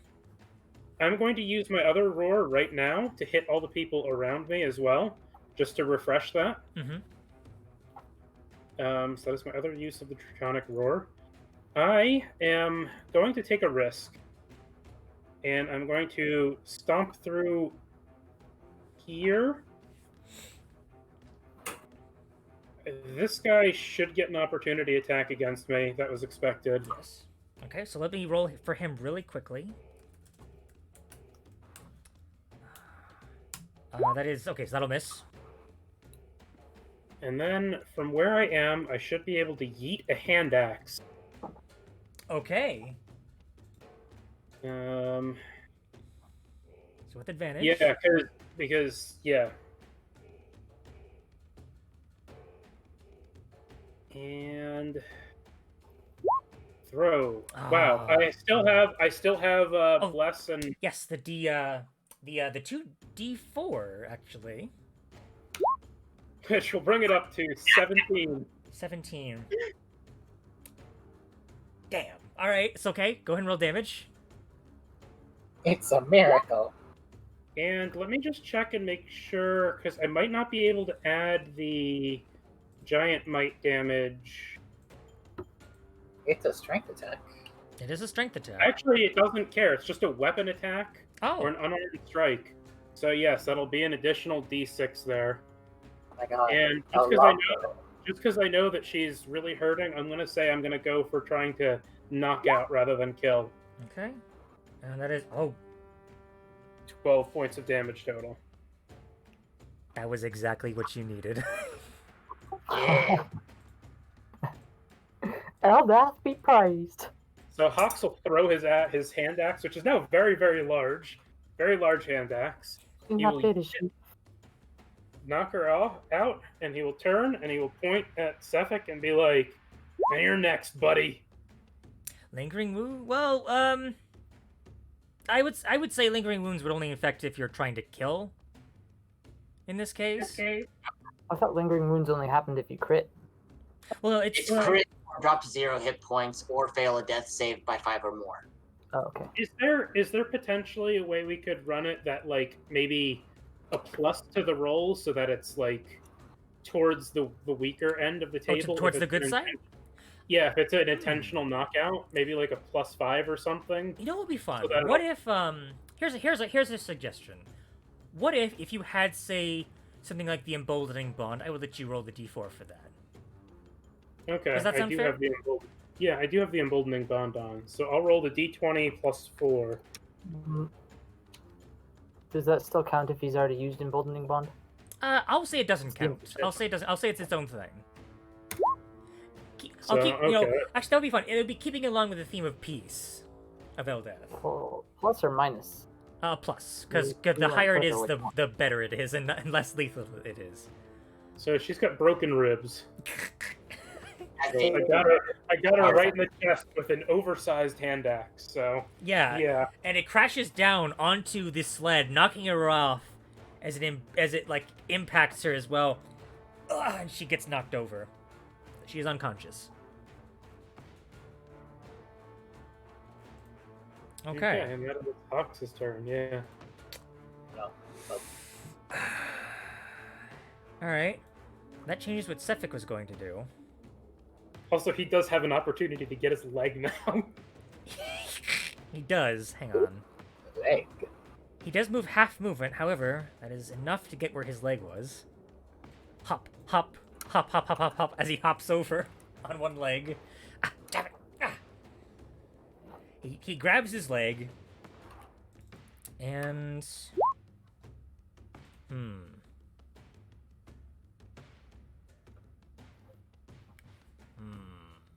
It's okay, I'll take it off him again.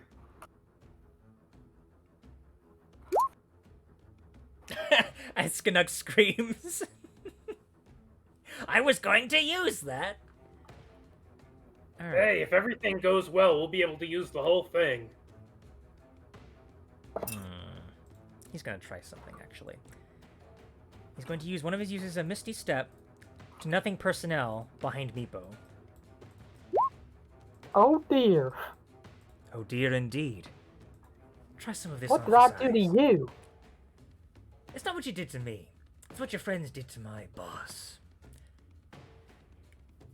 The Frostmaiden says hello, and he uses Right, two of excuse his me. hands to grip his slicey longsword and slashes it towards you twice.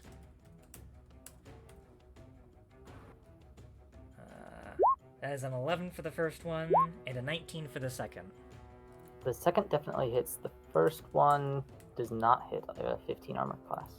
Okay, so you take 6 points of slashing damage, plus 6 points of cold damage.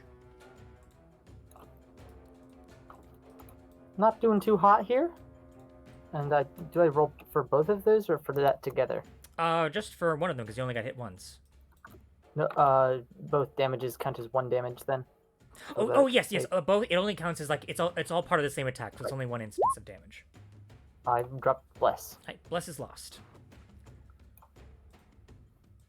Alright, so we'll move that. Okay. So that is Sephic's turn. Now Sinar's turn. Sinar, let's see what actually I forgot. What is his actual movement speed? It's not great. Alright, let's see here. Sinar, hearing the command, gives an affirmative, he's gonna have to dash to get any headway. He's gonna have to go around the snowdrift if he wants to get its maximum speed. He's just gonna meander his way around the snowdrift, and that's as far as he can get. 20-foot speed normally, with dash it's 40. He's not a very fast individual as you would expect, given his mummified state. Meaning it's your turn now, Meepo.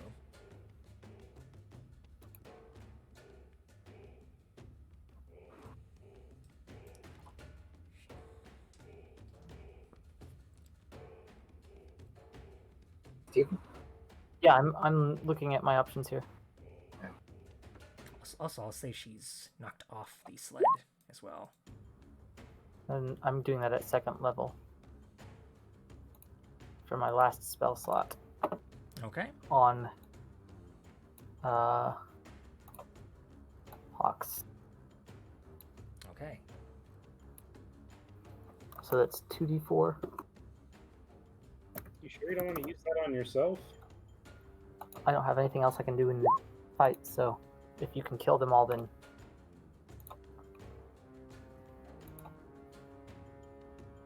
Okay.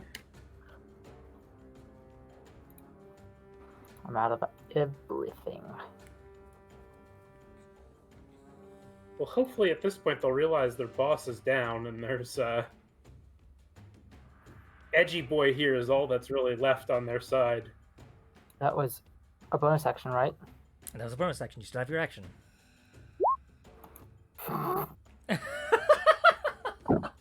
Don't hurt me! I didn't do nothing to you! Elder, save me! I'm on my knees! as you look where the empty leg where Sephic is missing one. That's just plain insensitive. So that is your turn. That's my turn. Alright. Durga's crew, upon seeing their boss knocked out, true to form, to what you were thinking, Hawks. Let's see. The one crew member who said he was going to leave is going to leave without his boss. As I turn him upside down and he's now off the map. Hey, if you Take need care of them dogs, they're wet too! Hey, if you need work from an actual, like, competent boss, you know who to call. They just Do gonna. they? Okay, that got me. Yeah, these guys are gonna disengage. Let's see. He's gonna disengage, but get the sled ready.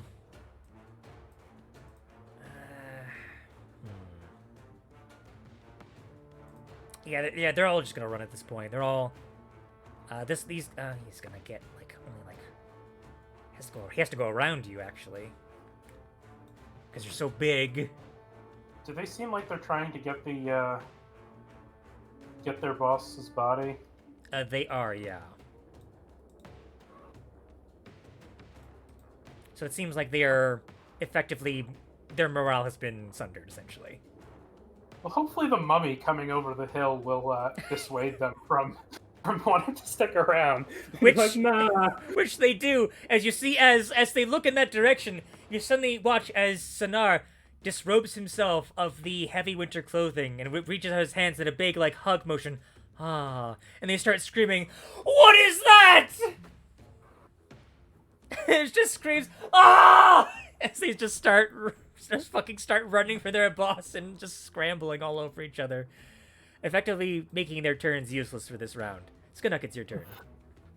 Did they take the cart that had the stuff on it, the special cart? The one in the back. I need to actually double check that. Actually, give me just 1 second. No, it seems like that was the basic supply cart.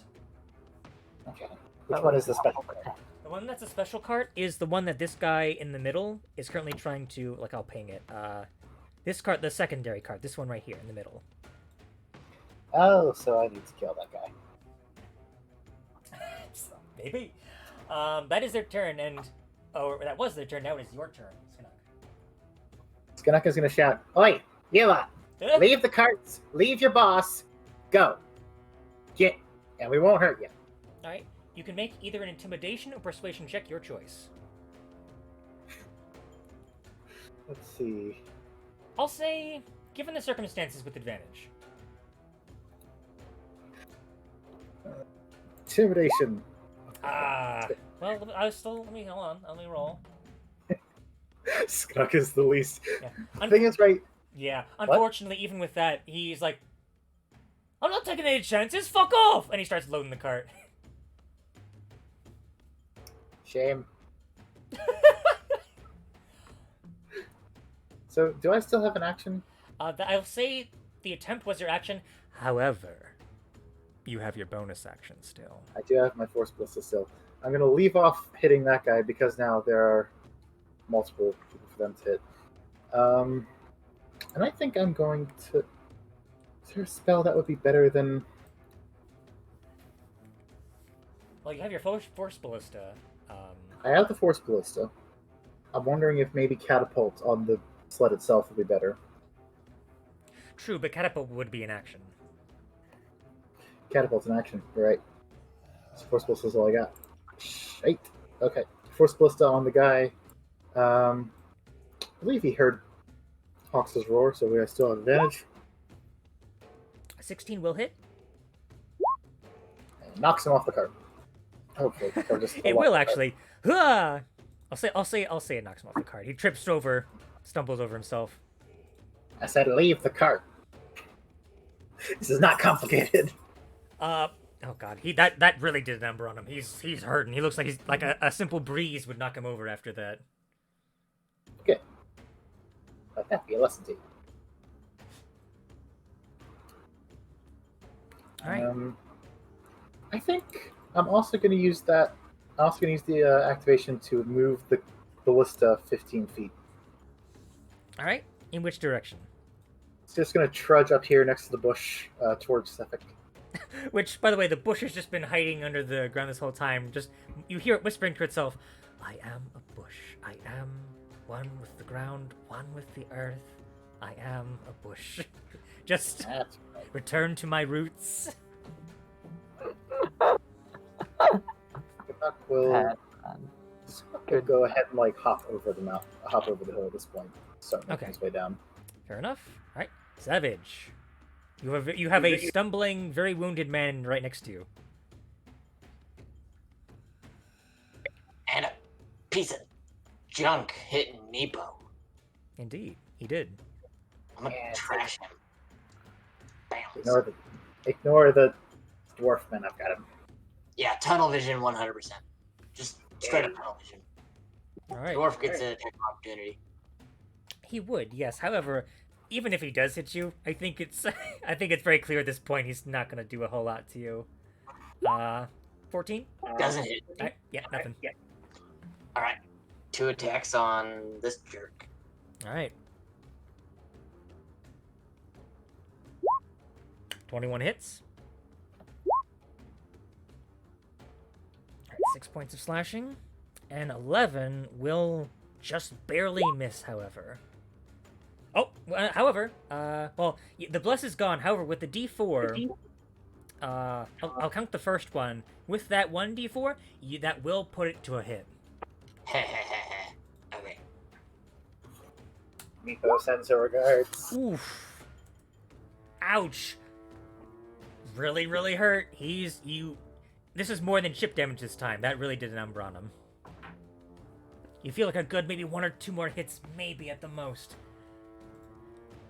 If he doesn't do anything to heal, but, you know. So, that is your turn? That is my turn. Alright. It's now Torga's turn. However, Yes. she is unconscious, so she cannot do much of anything. Which brings it to Hawks. Yeah, I think with this, Hawks will pretty easily be able to both avoid this. Well, he's used his reaction already, so I don't even need to worry about avoiding him. Yep. So Hawks will just run in right here, and using the Meepo's grovel, cower, and beg, will grab his battle axe from his belt and try to bring it down on Spooky Guy. 12, but I do have a D4 from the Well, that's bond. fine, because a 12 already hits, just barely. Alright, so 10 slashing. That's fine, because that, again, in a strange coincidence, that is a 10 is exactly what you needed. He gets And knocked out.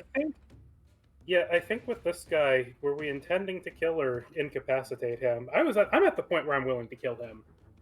He seems like a menace. Oh, you do have to make that decision in the moment. What do you decide? Kill. Fuck him up, fam. Kill him. All right. Well, how do you decide to do so? Well, considering that Hawks, being right now a 12 plus foot tall kobold storming across the tundra, is just going to try to bring the axe down and do his best to chop the guy in half. In other words, chop. Chop, yep. Probably won't fully cut him in half, but it should sink into him pretty badly. Okay. Hey, buddy, chop.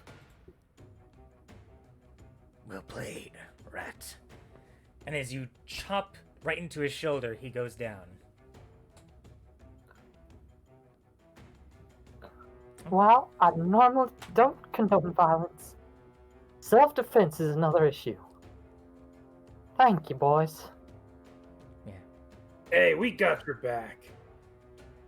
And as you turn away, you hear a shuffling sound as the form of Sefik Caltro rises up from the ground.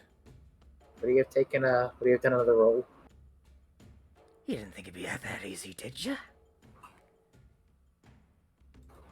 As it is now What if his we just- turn. As he What if we regenerates. just keep inflicting lingering injuries? He did. Yeah, I did. reduce Yes, him to 0. he does. Just a new one every turn. 16. That's still the festering wound. Yep, festering wound. All right, good to know. Thank you for reminding me of my own rules, guys. Sometimes it's hard to keep track because there's been a lot going on in this combat, so I thank you for that. However, he will still make an attack against Meepo. I honestly can't heal anybody anymore. I'm just a civilian at this point. That's it.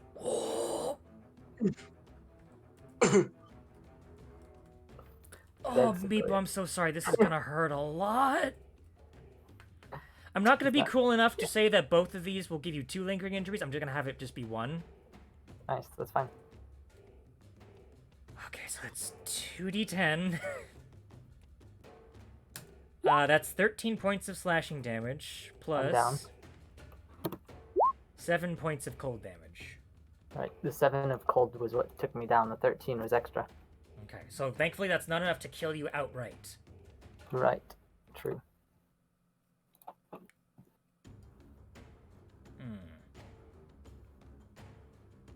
You know what he's going to do, though? He just kind of looks at both of you, Hawks and Savage. Think of this as a present from me. And he's going to attack your unconscious form. Oh! So I have 2 failures. 2 failed death saves. And as a bonus action,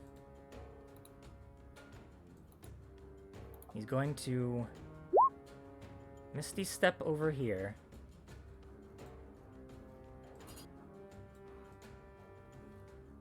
Yeah, and he's going to get the, either chase me or save your friend. He's getting the sled. Bean, heal him. On my way! Let's see here. The sled was already prepped to go. I'm gonna say he's gonna get on the sled. He's gonna move it. Weren't they kind of entangled though? Oh, that's a good point, actually. However, I'll say, here's the thing, though.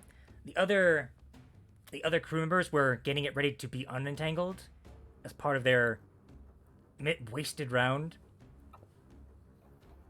So he is able to at least get the sled up and running a little bit. He does not leave the map, however. But he does turn the sled around this way. And then up to here. That's as far as he can get. And that's what he can do. Now it's Sinar's turn. That is the important sled as well. You can't quite. He can do some. Well, he can't attack yet. But as Sinar slowly meanders up this way to get right into melee with both of them.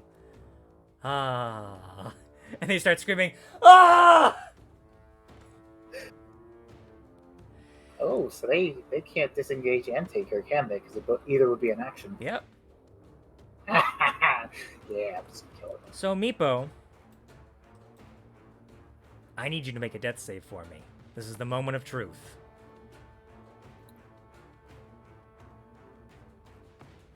I'm going to double check to make sure I have anything that will help me. Doesn't look like it. My fingers are crossed, my friend. Help at this point? Is it just Constitution or is it It is just It's a straight flat D20. D20. just a straight D20? Okay.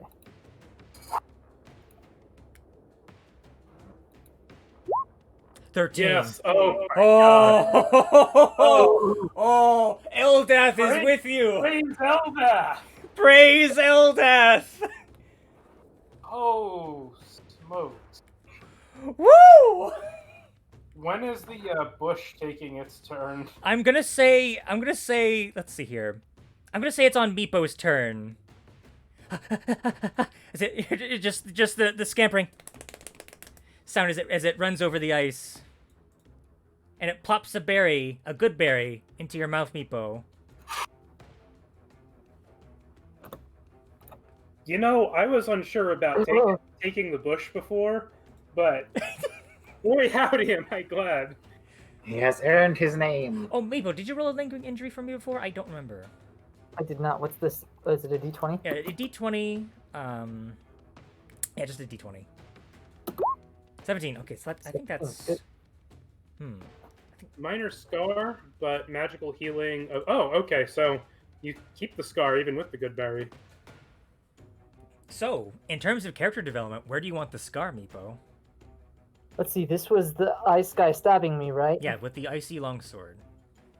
It'll be like right above my lung where he missed. Like on my chest. All right, make sure and put that down somewhere so you don't forget that. as you feel that sensation of death that feels all too familiar to you. But you stand against it. So now it's the crew's turn. Man. Man, oh man. They're not doing great. Yeah, they use their actions to try and drag Torga away. But in doing so, they face the wrath of Sinar, who gets to make an attack of opportunity against them. He has advantage Oh god, he does. because of fairy fire. I forget. The best spell. And it makes sense too, because you would want to go for something that's prettier. Ah, shining light, he might say in Elven, as he sends forth a rotting fist attack. That's kind of smart. That is a 10. Oh wait, no, that did it. Advantage, advantage. 13 is enough to hit. Oh god, this is gonna be bad. Oh god. Oh god. Oh god, he's not gonna no. He's a mummy. He's like a CR5 creature too. That's Well, gonna hurt. well, I mean, he's CR3, but it's it's still bad. It's still. I don't think he's not gonna survive this. Hang on. These are also chumps. Okay. Okay, so here's what happens. You watch as Sinar punches into the stomach of this one human, and as he doubles over in pain, you suddenly see as this necrotic energy seeps from the fist. And takes 11 points of necrotic additional damage. Holy shit. And as that happens, the human man slowly turns to sand and dust and withers away and dies. He fucking dies. And the other guy just looks at his friend. Ah! Sorry, that probably peaked the microphone really badly, but Honestly, no. It was pretty good. Pretty solid. he just starts running towards the the fucking sled. It just like heaves the unconscious form of Torga on the back and onto the onto the sled. And they both attempt to move away. However, because their moves and like stuff, like they're not gonna get very far. Like maybe about, in fact, they're about gets about right to where Sinar is. Once again. He's fucked. He's fucked. Skanuk, it's your turn. Right? Okay. I said, leave her, leave the sleds. This is not complicated. I'm going to take a shot at Sephic with my crossbow. Okay, go ahead and make your shot. I'm actually going to use the ballista for it. I'm going to use the ballista first. Okay, Okay, crossbow. 19 will hit. 7 points of damage. He slumps over the sled, not falling off, but he is stuck to the sled. He kind of slumps over. He's out again. And I'll have to... Damn, I got to roll in injury every time he gets knocked out. And the force ballista will aim at the guy who has 1 health. Yeah, please. Please do so. Yes, I don't know if I get advantage for that one though. Are they next to? Do they count as next to Sinar? I'm gonna say yes for this. Excellent. I mean, at least one of them should be.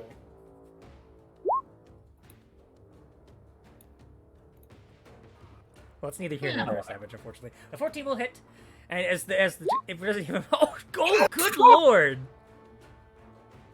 Oh, You end this man. He gets launched off into the sky like a Skyrim giant. Like you yee him over the edge of the road. Just pooh! Leave them. At this point, no one's leading the dogs. They're just kind of there. All right. Snuck it under. And the thing is going to move another 15 feet towards Sephic. I think that's how far it is. All right. I have a plan. All right. Hawks, it's your go. Currently, Sephic is unconscious. What happened to my turn? Oh, should have been next. So actually, never mind. Sorry, it's your turn, Savage. Sorry. Almost skipped over you. Do-do-do. Quick, dismember the corpses. I'm gonna dash in front of the dogs. Okay. And just growl at them. Okay. So you are now blocking the dogs. Does that mean his rage drops then? It would. It would, but He has more rages to use potentially, right? yeah, I do. Yeah, I think he has one more. No, I've got 2 more. I have 3 rages. Did he attack or take damage last turn? He definitely attacked last turn. Then I Oh, think right. keep it until Damage next for turn. his turn. But Is this turn still- would have. How does it go on? Can you click rage for me again? Just for the Yes, sake I of can it. read it. When does the damage taking have to occur to keep it going? Is a big question. If your turn ends and you haven't Oh. attacked a hostile creature since your last turn, or taken damage Right, since okay. then. Since the last turn. He Okay, attacks me, someone- but not Yeah. him. So he's unconscious. Someone restrain him, please. Alright, so that means. We kind of have to stop the dogs first, or else the dogs will just run away with him on it. Well, at this point, I think I'm going to assume that Cephix got the other, or excuse me,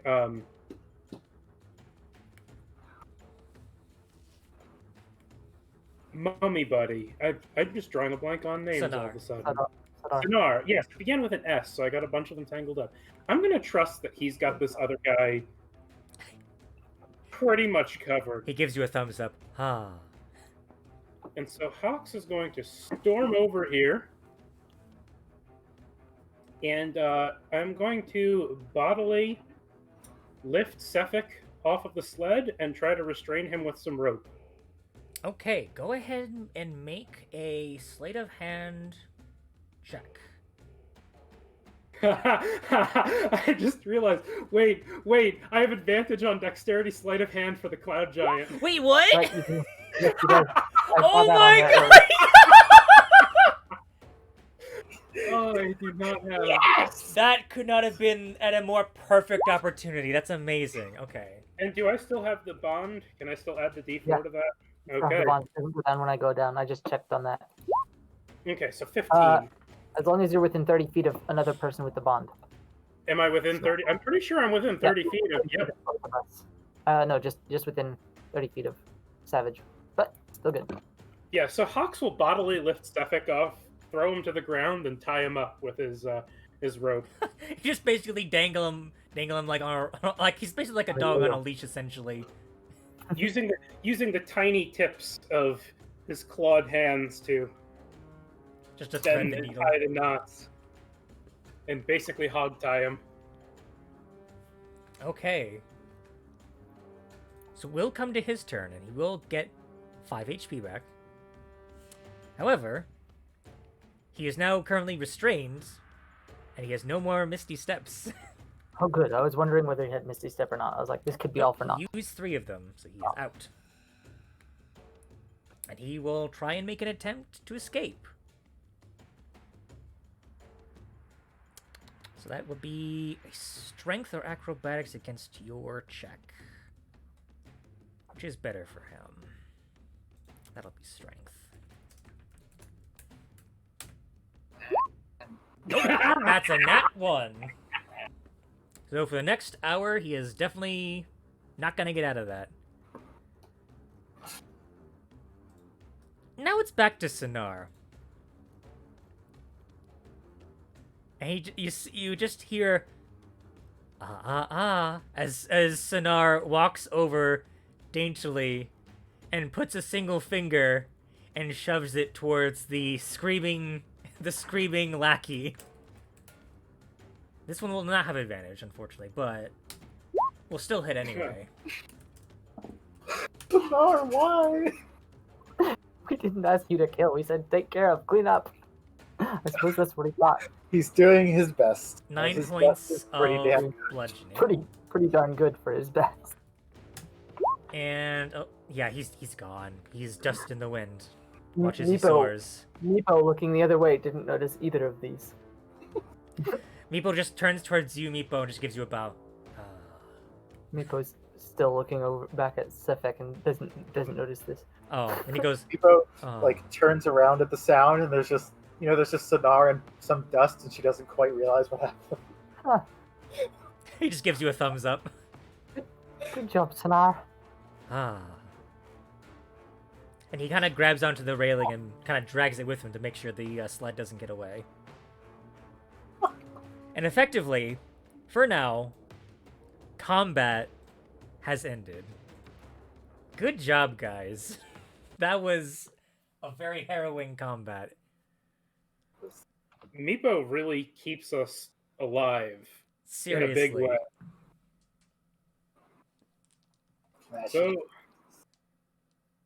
So Hawks is probably going to turn smaller in a few minutes or in a few seconds, because that was quite a few rounds of combat. But in the meantime, it'll drag Sefik out into the middle of the road. You do watch, he is slowly healing back the damage that he takes as well. I will just keep stomping on him to try and keep him from regenerating too much. Just curb stomping him, just like, no, stop. Okay. Going to... Huh? I'm sorry. Just the mental image of that is just really funny to me. Like every time he tries to get a word in, hey, stop! Just bam with your foot. If you was from where I was from, you'd already be dead. I have seen kobolds do poorly under these conditions.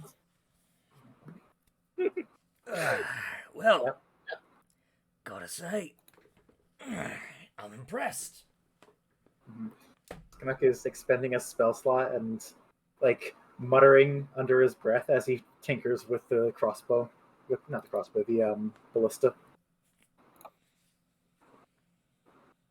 Yeah, just while he's doing that, talk a little bit. Yeah, and of course, there is. Let's see. There are 2 sleds that you can loot as well, if you wish to do so. Oh. Good. Hey, Meepo, I know you're against all the violence and killing and stuff, but clearly this guy is something not normal. And even stomping on his head, he seems to keep getting better from it. Anything we could do to, I don't know. I need to confer with Eldath about what to do in these cases. I do not know what the right answer is, but I do feel like this man should not be long for this earth. In order to keep the peace, he is the one murdering others, and he's going along with blasphemers, as well as the servant of that uncouth goddess who seems to be at odds with Eldath. I think, for now, we can assume he's entirely out of Eldath's blessing of peace. In fact, every time you hear a crying child, know that Eldath's peace is no longer yours. You will never have a day's rest in your life from this day forth. You just hear him chuckling to himself. I never had any peace. Haven't had any for years. Well, you're Your about peace to means get nothing to somebody. me. Doesn't What mean is, anything. Oh, sorry. Go ahead. Hey, Canuck, see your thingamajig looks like it's... Oh. Canuck steps back from the force ballista, and instead of a ballista on the large crab-legged thing, is actually like the arms have come off, and there's what looks alarmingly like a pilot light sticking out of the front. Just a large- jury rig torch. Yep. Along with like a large tank on the back. Well, seems to me the proper response is to kill it with fire. So, fire. You do that to one of your own, brother? Yes. He's looking at you, Skinnock. Do you have any idea how many kobolds I've had to kill? And you, good sir, are not a kobold. You are, I don't know, one of you tall bastards. Fuck it. Burn him. I wasn't talking about race, friend. I'm talking about the Frostmane's blessing. That's 2 points of fire damage. All right, that's not enough to take him down. Due to he has taken a little bit of healing. However, you do notice he does actually cry out in pain from that, and you notice as the fire comes through, the healing is temporarily halted. Okay, then chop.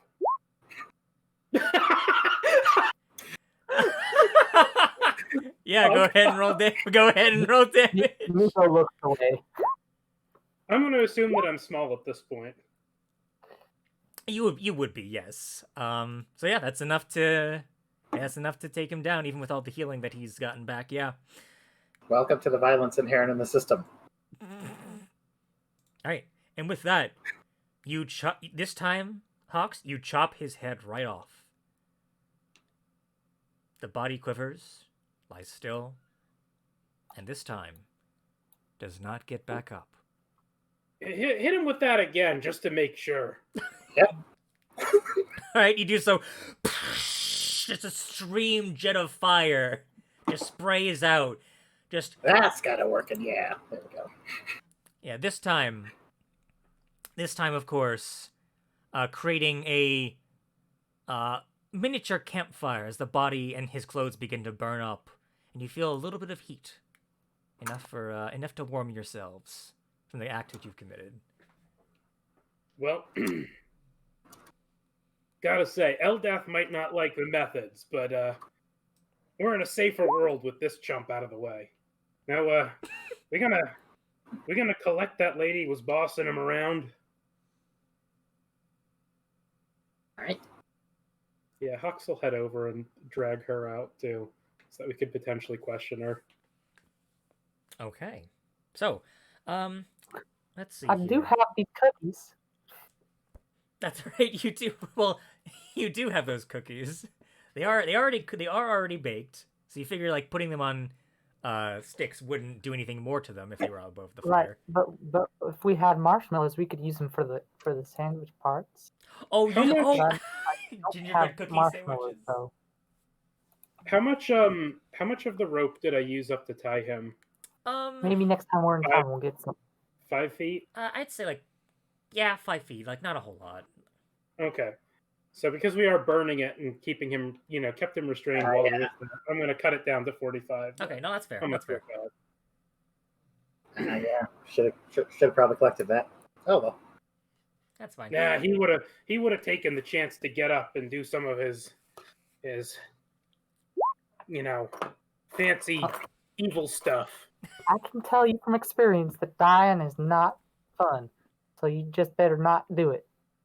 Okay? What do you mean? How would you know that? Bean kind of looks over towards you, Meepo. Well, did you just see me on the ground? Yes, Right. So that's but you didn't Two, I die though. I think that's 2. It makes it.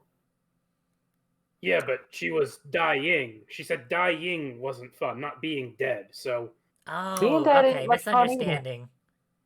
I don't get words. Sorry, you'll have to forgive me. I'm a bush. Being dead isn't much fun either. Wait, what? Okay, now I'm confused. What? Right. Anyway, let's go check what's on that sled.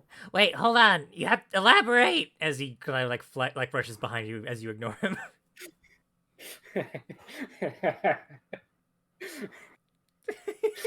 As Skinnock just stands above the pyre, the flames reflecting in his goggle lenses.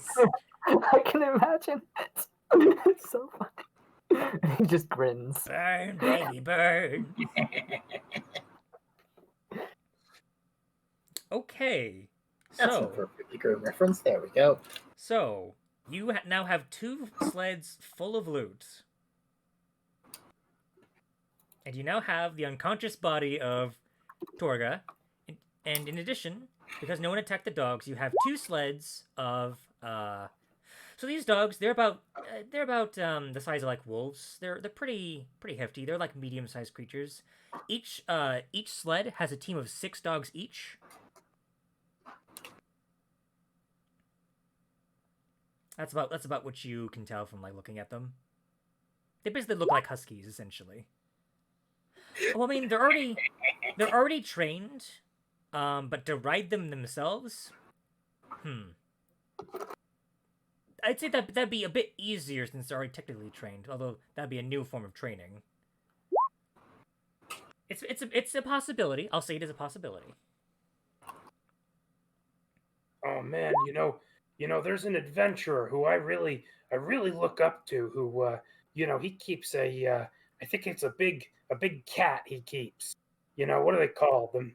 Them jungle cats that are Saber cat? Oh wait, no, not a jungle cat. panther. Those ones. He's got one of them. It would be really swell to have a companion of my own. I mean, it's not a cat, but I mean We it's call close it enough. Bush. I always thought it looked more like a puma.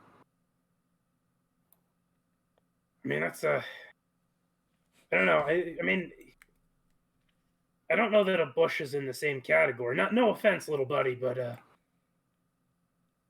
you gotta have a big, strong, fighting animal at your side. If you're gonna be a real my adventurer. companion, since you did save my life.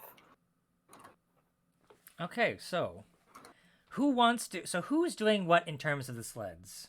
I'm searching the sled that the lady's on.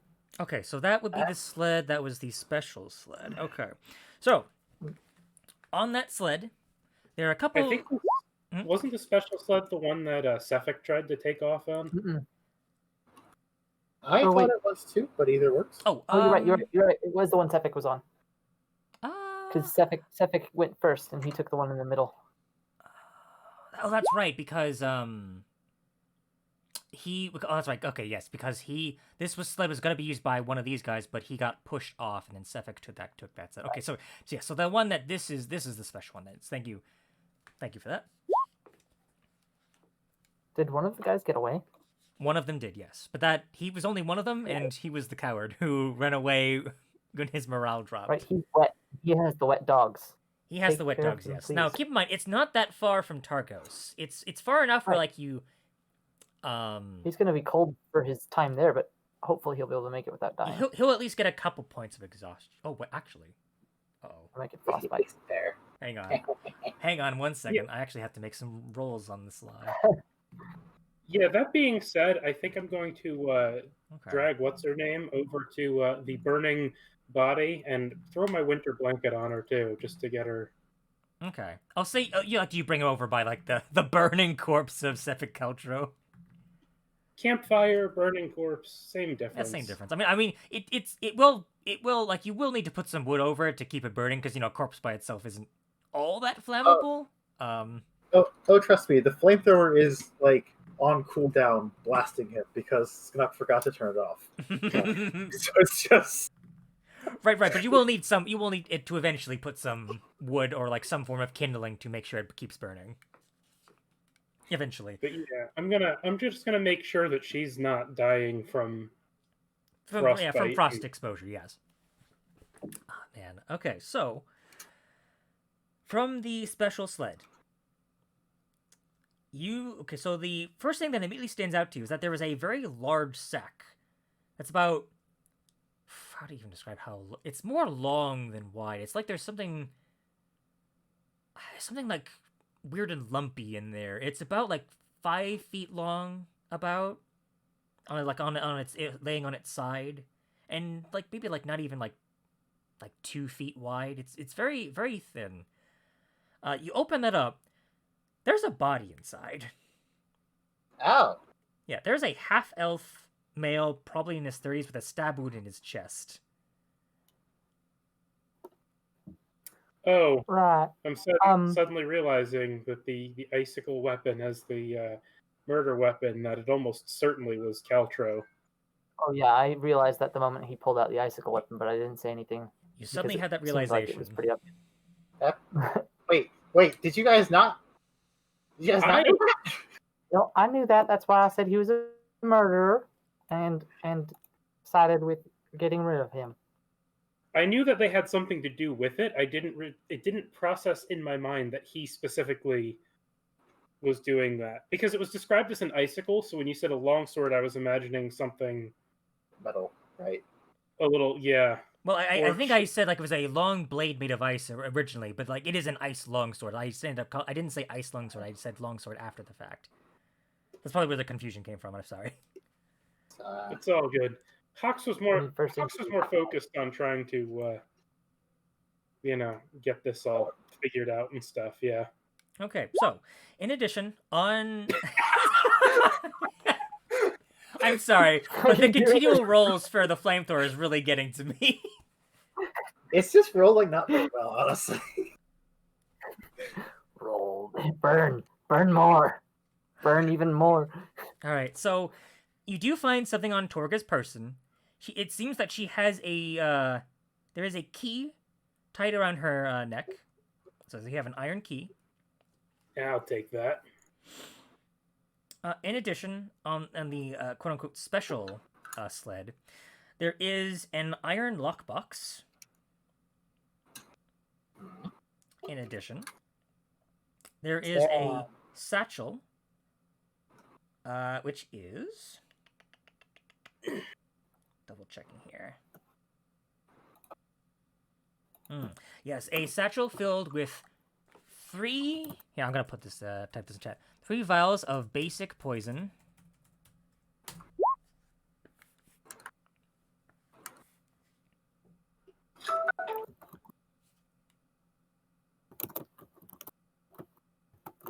Let's see. Roll, because I think this will be fun. This may not be technically by the book.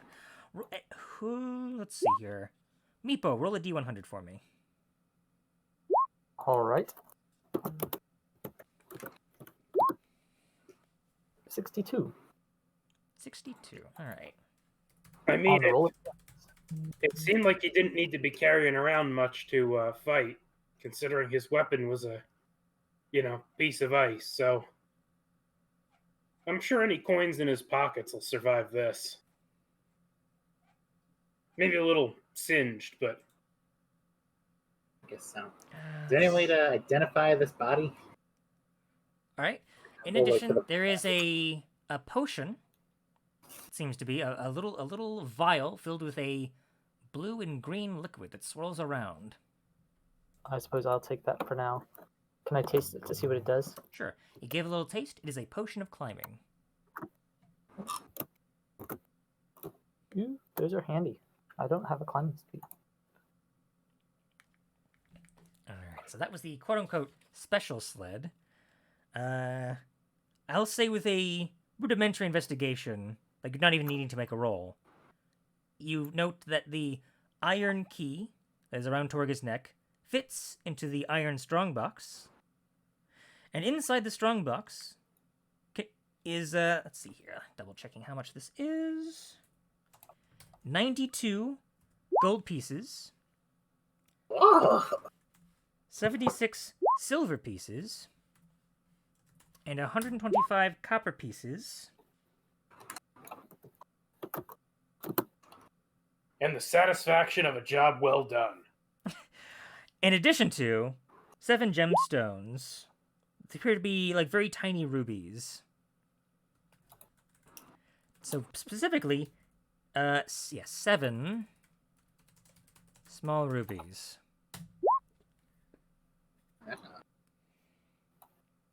One of these would be really great in a prosthetic eye. We'll put that in our in the back of the pocket for a little bit. Let's figure out one of those. All right, and then for the other sled, there were some basic supplies on that one. It's on there. Yeah, there are some basic supplies on the other sled that include... Let's see here. Let me roll for this. 3 flasks of whale oil. Let me write that down.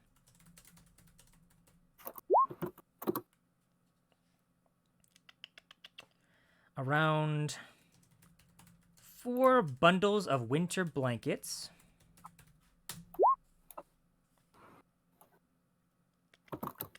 Let's see here. Around 15 pounds of cut wood.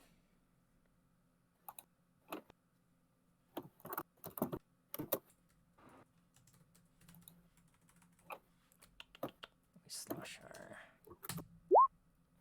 11 rations. I'm going to take 1 flask of whale oil and 1 winter blanket for myself. Okay. I'll Hold on. swap one of the winter blankets on the sled for the one that I put on Torga, so that I can get mine back. And 2 bottles of fine wine and 3 casks of cheap mead. Yeah, so basically you're getting all the stuff that they were going to sell, essentially. So you're making a good haul here. For free. For free, yeah. Well, it cost all of my spell slots and all of my abilities. Well, I And mean, most of my yeah, you win some, you lose some. It's fine. actually, all of my hit points. Details. Every number I have except for the number of crossbow bolts that I have. Alrighty, let me double check here. oh, and can I collect my throwing axes? Oh yeah, that'd be easy enough.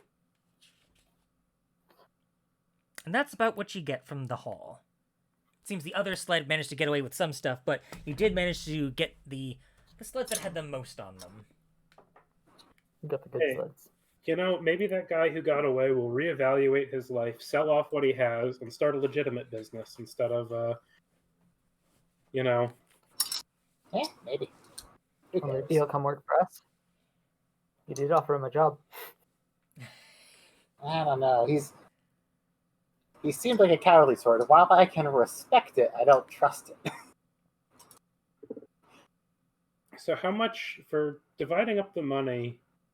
I don't think Hawks is interested in taking any of this other stuff, but Oh, and for fun, sorry not to cut you off, I'll say there's, for the sake of it, there's 3 bags of marshmallow, like food. Yes, cork s'mores. All right, I'm gonna take one of my. I'm gonna use the first cookie I got, the gingerbread mousse. so the way I see it, we should pack these sleds up, and take Torga and this body that's on the sled back, and maybe get a trial going for her. I'm sure she'll. Which town was it that we were gonna take her to?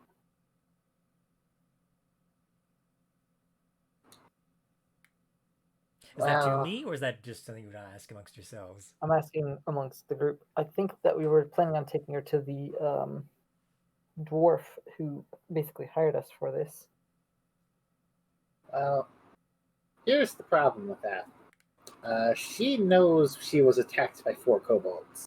Right, but is she going to admit to that in front of a group of people? Probably. And will they believe her over us when she's the one killing people? Maybe. And will they care if we're the ones that stopped it? Or will it just give us a way to walk around that town without having to worry about being in a cult? Skanaka, go ahead and give me a history check with advantage. Right. You're the one that would know. I'm just asking. That's a good question. Natural 20. Natural 20. Okay, I know this. I've been in exactly this situation before. you have. I've Now, done this before. to be fair, when it comes to 10 towns, people usually come here either because they're avoiding something or starting a new life. So for the most part, say for like maybe like kobolds or orcs or a few different races, they're mostly accepting towards people who maybe have a shadier history. So as far as like that goes, you get this sense with the natural 20. You do know a bit about the history of Torga and how she fits in with 10 towns. Torga was a very respected trading company in regards to like the stuff that she could supply everyone with. People are at least going to severely mourn the loss of a competent trading merchant, which is sorely needed in these times. So they may look down on you for that. They'll at least acknowledge the crimes that she's done, but they will. It's gonna be a bit harder for them. Well, that's why Mr. Escapee is going to have to start up his own trading company. That doesn't involve ice murderers. He does have some stuff.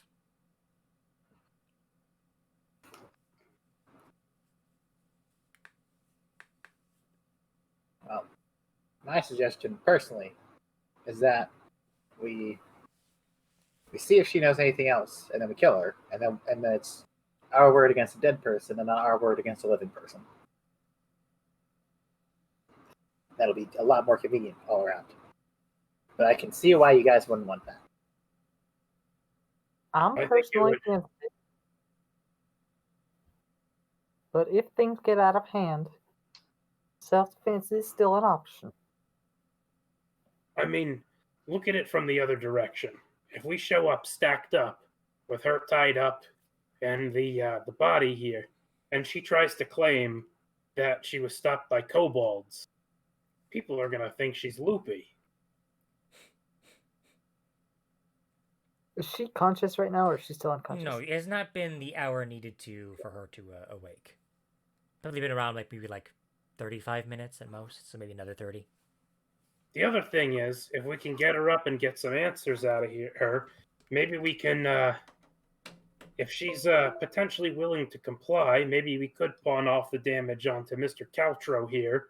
Say we solved the problem, and if she's compliant, maybe she continues trading just with one less spooky associate. We'll have to see. We'll have to see how much she knew, I guess. Here, I'm gonna tie her up. Before we wake her up, I suppose it would be smart to make sure that Sonar is not uncovered, so she doesn't know he's a mummy. That way, she has one less thing. Because I believe she was unconscious before he came around. Also, I want to say, not to interrupt what you're saying, I really like your new picture for Savage with the eye patch, Caleb. Thanks. I will definitely change the token for that. Alrighty. Sorry it took me so long to respond. There was combat. You're good. Yeah, let's get everybody bundled back up and get this investigation underway. Okay. So, with your new gear in tow, and you kind of like bundle everything together. We didn't find tents on that sled. You know what? Here, let me it's not in the normal loot. However, let me roll something. They'd probably, if they were using tents, they would have been on the other sled. But if there are any to sell, then Well, from what you gather, and I think, but then I'll add this to the natural 20 as well. Normally, Torga's trading company, they'll stay at an inn, usually, but they would. I'll say because of the roll I made, I will say that they just have they'll have 3 tents, for they would have been selling as winter gear. So I'll say that there are 3 tents that they would have been in the loot as well. okay. I'm gonna tie Torga's hands as well, just so that when she does wake up, she's already bound. Okay. I'll use the, sleight of hand with advantage because cloud giant powers. That's Yeah, I've so got an idea, funny right? to me. That is so. It's a good one. Of all the skills, it's funny. I think each one has like two skills, right? Each one has stuff. Like the stone rune doesn't have 2 skills. It has advantage on insight and then dark vision out to 120. Right. So I've got better dark vision than I normally do right now. So I've got an idea, right? We like load everything onto the sleds. We stack up to drive the sleds. Stack up in the trench coat and everything. And then when she wakes up, the first thing she hears is, "Hey, you're finally awake." Okay, hold on. And we just roll this person. Okay. How dare you? Is anybody else hearing their voices breaking up, or is it just my side? Because if it's my side, it's not a problem. It might just be your I can side. I hear what you hear said. everyone pretty clear. Okay. Yeah, same. As long as it's just me, I'm not. He says, so he just vanishes mid-sentence. Steve, are you still there? It's disconnecting me. Was that you, or was that just my side? I think it's your That's side. your Can you side. hear us okay now? Yeah, you're better now. Okay. That was very comedically timed. It was. Discord has gained sentience. Apparently. Yeah, you aren't glitching out on me. It must have been something with my internet. Anyway, so you tie her up easily enough. It's not as much of a secure knot this time, but she is still held. And you wait. You wait the requisite amount of time. I'm gonna double check to make sure she's okay. 16. Yeah, she's fine. Just clearly knocked Okay. out. It's less the axe hit her. It's more like it hit the sled, and like part of like the handle like bopped into her chest to break her ribs. Which, by the way, them ribs still broken. Unless I wanted to use that medicine check to at least get rid of that, but I don't think a medicine check is gonna get rid of broken ribs. no. Magic healing might, but We could give her a good berry once she's up. you could. Fair enough. Are we able to take a short rest as part of this? I'll say yes. I'll say yes. Okay. Oh yeah, I That's still good. have broken ribs I too. can do with that. You do. And a festering wound, I believe. No, I think I have a fistering.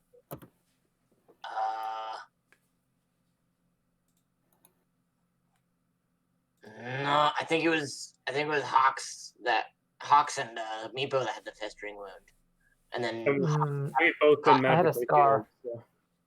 The ice guy had a festering wound. yeah, I don't think I had a festering wound. I think it was just Okay, fair There were enough. just two that were I think festering wounds. at some someone point. got a festering wound, and then immediately had it healed. I think that's Right, what it it was is. me. I healed Hawks right after he got it, and then the other guy. was Okay. the ice one. I might have It's- misremembered because a lot going on. A It's puddle. okay. You have broken ribs instead. There were like 7 lingering injuries within 3 turns. Right. Indeed. I think There's got to be a way to make this less. I feel like so. I think there is in fact an option to instead of taking a lingering injury like an immediate effect. I can as the DM ask you if there is something that you want to do as part of this injury that instead of taking the penalty per se, add it as a flaw and then role play it out instead of a large mechanical penalty. That is something it's something we can work on, or because I want it to be fun for you guys. I don't want it to be too obnoxious. We could alter the triggers for it to activate. That's something we can do as well. For instance, let's see here. So let's look at the triggers for lingering injuries. We have natural 20, obviously. if a creature goes down, or if they fail a death save by 5 or more. Mm-hmm. So, what do you think would be the best way for us to solve this problem? I would say, because this group has a tendency of being hit by and rolling natural 20s, dropping the natural 20 bit, and just whenever we go down. since it will be this module is highly dangerous, Mm-hmm. That has we're gonna be going people- down. Yeah, people have gone down in every single fight we've had. Mm-hmm. So if Except we for maybe one of the remove fights. the natural 20 bit, then someone's still got a pretty good chance of getting that Yeah.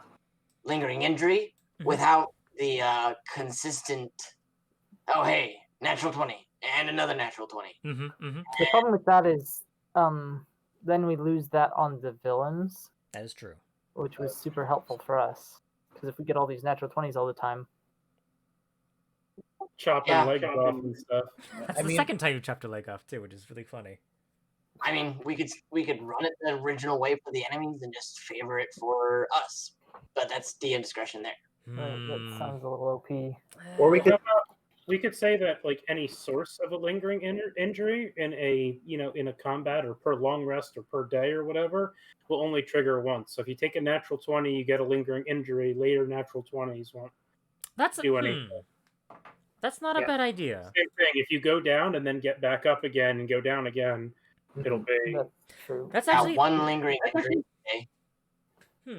I like that. I do, Only yeah. it'll only trigger once per day for each individual creature. Okay. You know what? I like that. That way it's not Is like it per creature per source? So like a 20 and going down would be 2 lingering injury possibilities for a person.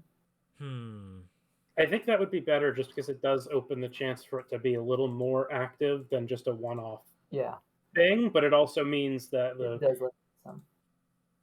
limits it some, yeah. Yeah, of course, I just wanted to ask you guys this because, you guys are going to be affected by it. And it's just an extra rule that I wanted to add to spice up things a little bit. I also feel like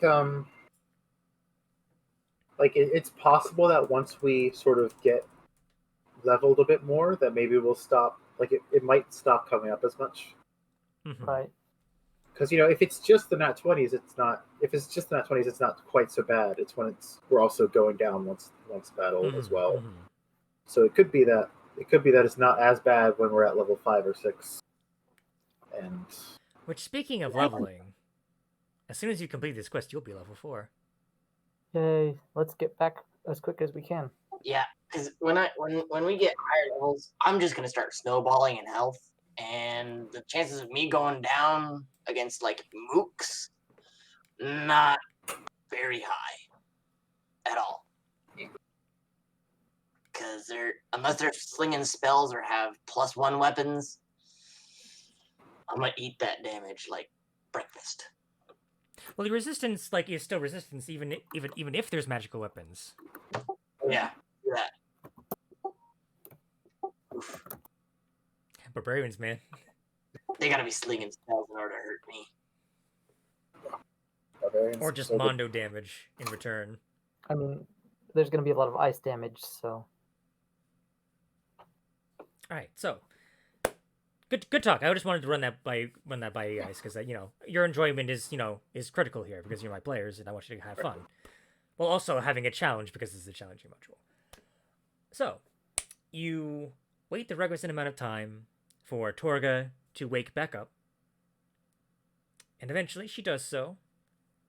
Now, before she does wake up, were you restacking or were you staying as kobolds? I think the intent was that we restack so that from here on out she just sees us as the one. So, who was the one that was greeting her earlier? That was Skanuk, That was right? Skanuk. Should we leave it as Skanuk, or should we do it as the one that we want to introduce? I would say the one who's going to be turning in the quests. Which would be Savage. Or no, Savage. after turning into Savage quest, the took it original from one the was dwarf, Meepo. Did I talk to the dwarf lady? Yes, because she was in Bremen, the Right. starting point. Who's in Bremen. Okay. Oh, we're gonna go back and get harassed by boat dwarf. Sure are. Well, If he I sees you. suppose we don't need to stack until we're near Bremen, because she already knows she was beat by kobolds, and she definitely saw my face. I mean, to I'm be sure. fair, you're an Eldath, right? I mean, maybe you could just say you were a friendly traveler that stopped along the way, and And kept her tied up. Okay, I mean, I'm not very smart. I get that. Like, just you don't have to rub it in, and just walks away. Yeah, that's not very right. You're, You a Smart. bush. I am. You're a great bush, but you're a bush. You can Yeah, do I what you can am. do, and that's about what you need to do. This bush is smarter than I am, by the way. You're a barbarian. You can do what you can do, and that's about what you need to do.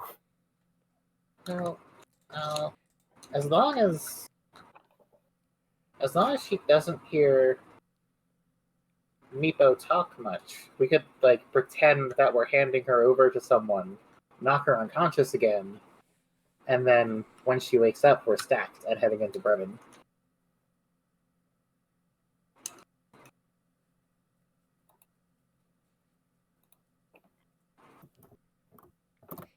Yeah. You'll have to act somewhat fast. She is waking up. Let's not stack. Let's just move out, and then we'll. Figure it out later. Okay, so let me just get this. Are you taking boat sleds with you, or? Yeah, we're taking both. Okay, so let me unstick this nonsense right here. Can all four of us fit on one sled? Because they're made for 2 medium creatures, it would fit for small ones. So yes. Maybe we can like sell one off or something, or we could just like have them in tandem somehow. We'll sort something out. Yeah, they can weigh. They can hold a significant amount of weight. I believe up to 500 for each. I might have to double check that, but they hold a lot of weight. Maybe we can like bolt the sleds together into like a sleigh, and then have a 12-dog team carrying it, and become Santa Claus, but with dogs and kobolds. Santa kobolds. I'm not against this plan. I got your presents right here. It's crossbow. You've been a very naughty boy this year. Frunk. Twang, twang. Oh gosh. 15-foot cones of fire. Burn it all down. So we are staying unstacked for the time being. Yes, I would suggest so. Okay, so currently, as she's waking up, you're currently loading her onto the back of the cart. Or sorry, back of the sled. Still tied up. Mhm. Ah, so you're finally awake. I knew you were going to say it, but it still hurts.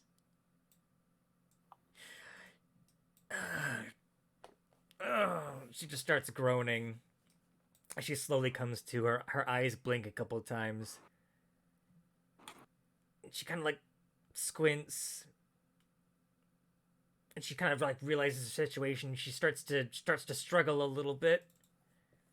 Please, by all means, Rex crossbow. And she stops. Seeing you point the crossbow at her, seeing your situation. Alrighty then, it seems you've got me at a bit of a disadvantage now. You could, Don't go expecting that other fellow to come and save you, because we had to take care of him in the worst possible way. Ha! You're telling me you killed Sefik? Ha! I'll believe it when I think see so. it. And then she looks over and sees the burning corpse of Sefik Couchro, and her jaw drops. Alright, wasn't expecting that. yeah, I don't think he was either. And then whoosh. For effect. More fire. Like I said, in the worst possible way. Alright. She is genuinely taken aback. She does not know how to respond. Okay, so there's a few ways we can do this. First way is that you talk and tell us what's going on. Quite frankly, I think that's the best way, because, you're at a pretty severe disadvantage here. I like that way the best too. If I'm being honest. And quite frankly, you cooperating with us gives us the highest chance of being in a situation where we don't have to put you in the same boat as that guy. All right. What do you want to know? So we're doing this specifically to investigate a series of murders that we now realize your old buddy Caltro there was the one committing. I'm sure you figured that out by now with his weapon of choice. Right. So my question for you is, what did you get out of keeping him around? She kind of like winces in pain, and she kind of like tries to get herself into a right position. I mean, how do I even start? Well,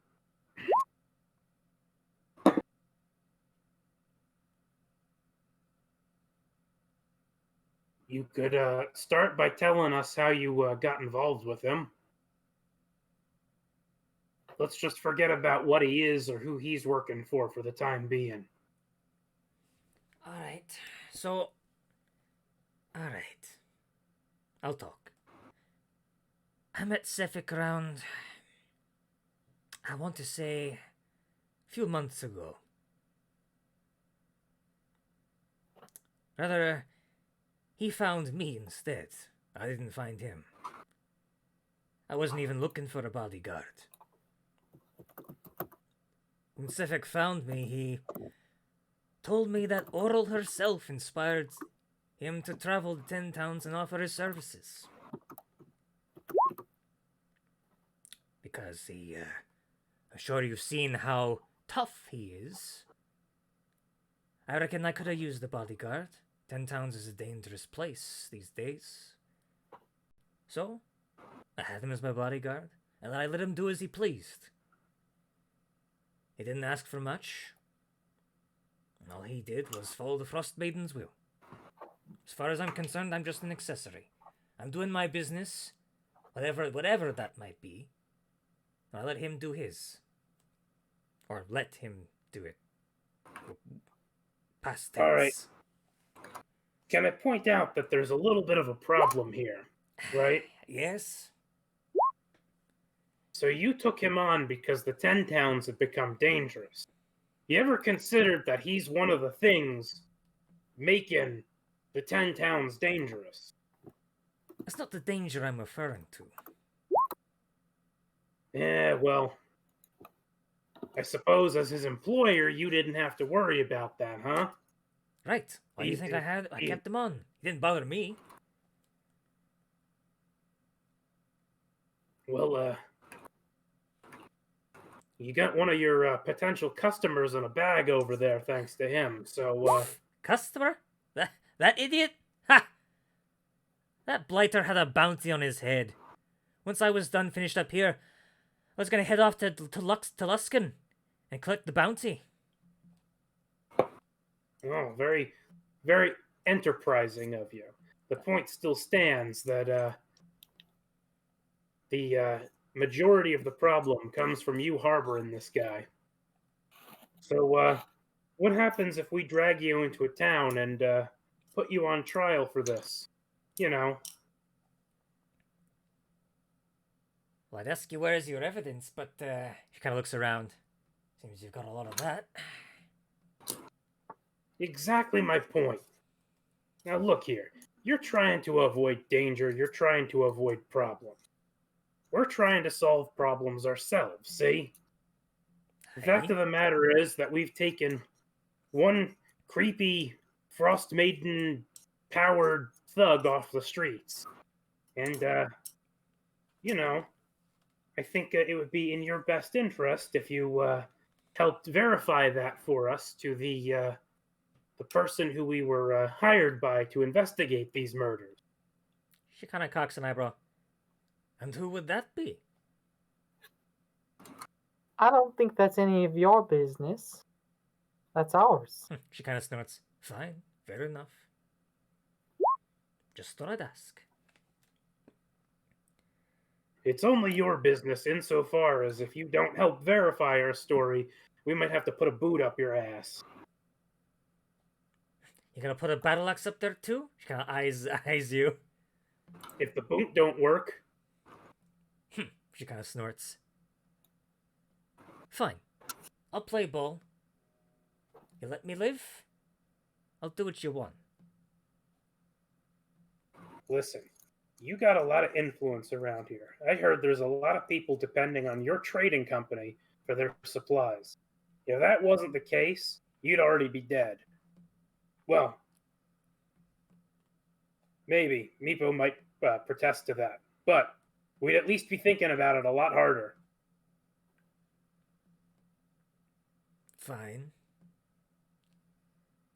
You make a I fair can't point. say that I'm always keeping an eye on these boys. There have been times where I've been unconscious in their presence. She kind of looks over your direction. Just looks I do over. have to She sleep. continues, like, as you guys are having this conversation, she keeps looking over towards Skanuk and just, like, she just kind of, like, shakes her head, just, like, giving you, like, just a why expression. Just, like, stop, he's already dead. Like, why? You say Sevik was a psychotic killer. What's this then? What's this supposed to be? Am I supposed Have to you trust ever heard of cremating? It's a very distinguished form of burial. I If can't I'm believe being having this totally honest, I conversation think with it's with a bunch of crazy ass kobolds. If I'm being totally honest, I think the flamethrower might be a little bit broken. Don't stand too close. So, like, I can do anything about it. She kind of gestures to her Yeah, like ropes. Just edge away. Let's move the dogs back a bit. Yeah, they're kind of spooked. They're kind of spooked by the flames a little. They're kind of whimpering. Okay, but we are in agreement here. You're going to help us verify our story, help us get get ours for the work we've done clearing this trash out of the streets. And we let you go. We let you continue to be a contributing citizen of the 10 towns. Aye. As long as I can save face. You get what I'm I saying? want to make an insight check on whether or not she's being honest about this deal. I Sure, would go like ahead and to make an help insight him. check. I would also like to make one. I will help. Actually, you could probably make your own because I'm at advantage for insight because Oh. of the cloud giant or And I'll help Skanuk. the stone rune. Yeah. Excellent. Beautiful. Natural.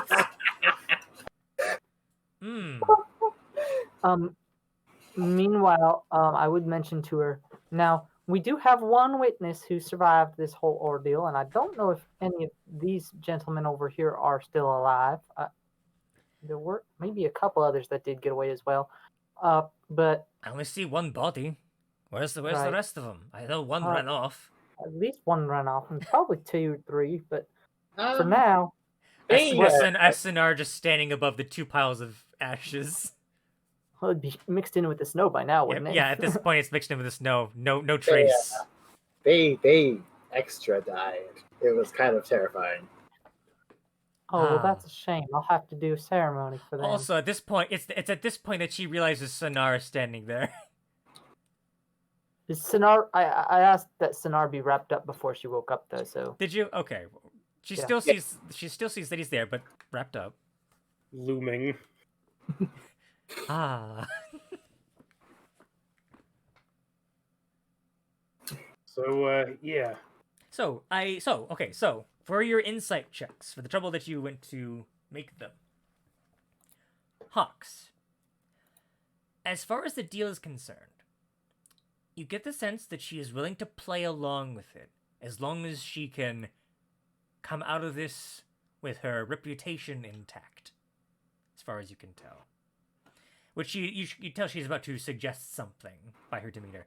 Natural 20 Skanuk, you know for 100% sure that she will not betray you for now. She's willing to play ball for now, but as far as down the line, you're not sure. Because she is an influential person, if you were hoping to make any sort of trade or do anything in 10 towns, by messing with her, you may have indirectly caused your... I mean, you already have a hard enough time as it is, as kobolds in the Dale. Now there's no chance at all with her. Because of her influence, she has talk amongst the town. She can get people against you. So, let me guess. You're planning to kind of blacklist this, aren't you? I mean, come on, you attacked a merchant. Like, I'm assuming you took my Please. stuff. Of course you're gonna be blacklisted. We attacked a serial killer. No, And yes, you attacked a serial killer, but and his very poor, unfortunate, not in the know employer. You didn't How know that about there was a this? bag full of dead person. How about- I'm that's asking the you story to she ignore wants it. us- so- How about this? We give you back most of your stuff, and the rest of the stuff was purchased from you. The stuff that we can use to help us a little bit. And then you can maybe not quite blacklist, but maybe graylist us. Make a persuasion check.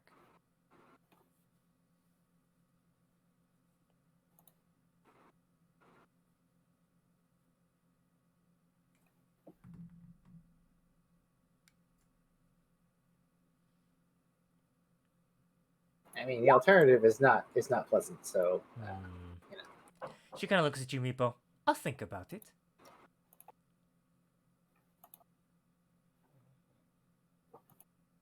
As far as my stuff, if you'll give me some of it back, might look favorably on you. But we do want at least one tent and a couple of winter blankets and some oil, just for personal uses and surviving this cold winter. Aye. That can be arranged. I'm willing to... I don't know what part with else that. they were wanting, but that's what I'm looking at least. Yeah, thanks for a minute. Yeah, I can deal with something like that. Sounds fine for me.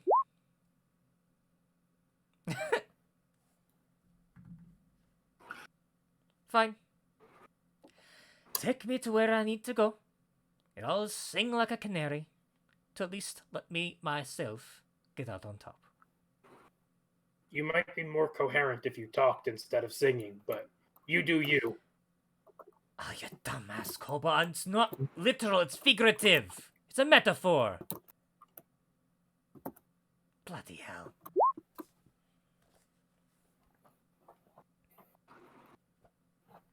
Savage starts furiously typing. several people are typing.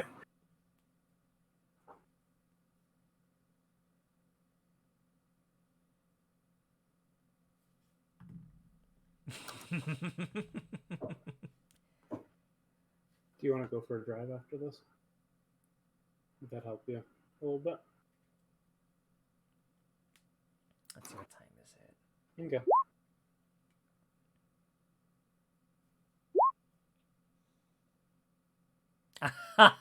Well, that's not what I expected. Your patron, huh? Yeah. We don't steal your stuff. You sing for us like a canary, and then we help increase your funds since we do a lot of traveling from town to town and already have a little bit of influence, if you might say, of our own in a couple towns already. At least in Bremen. Right, and you did lose some of your people to us, so it does make sense for us to help. I do like to help people. Aye. She kind of looks towards like, you're right. I am missing a few reliable people, and though I'm not sure I can trust you, as I'm sure you're not able to completely trust me. The best kind of allies. Keeps all groups on our toes.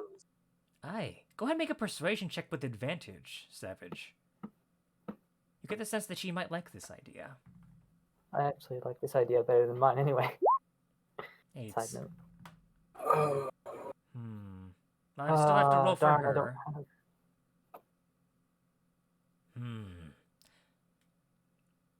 I'm a bit wary of the idea. Tell you what, we'll see how this goes. This whole arrangement first, and I'll think about it. Well, while we're traveling, just make yourself comfortable on that sled, and I will put this warm blanket over you so you don't get cold. Oh, how generous of you! As she looks towards the ropes again. And she You're kind of getting those off yet. Sorry, one person at a time. Meepo first. You're not getting those off quite yet. Alright. Maybe a little later when we've built a little bit of a repertoire. Alright, then Hawks. Oh, I was gonna say at this point I kind of feel at least that much. She's not gonna run without us getting to our contact, you know. Meanwhile, Savage and Meepo, nah.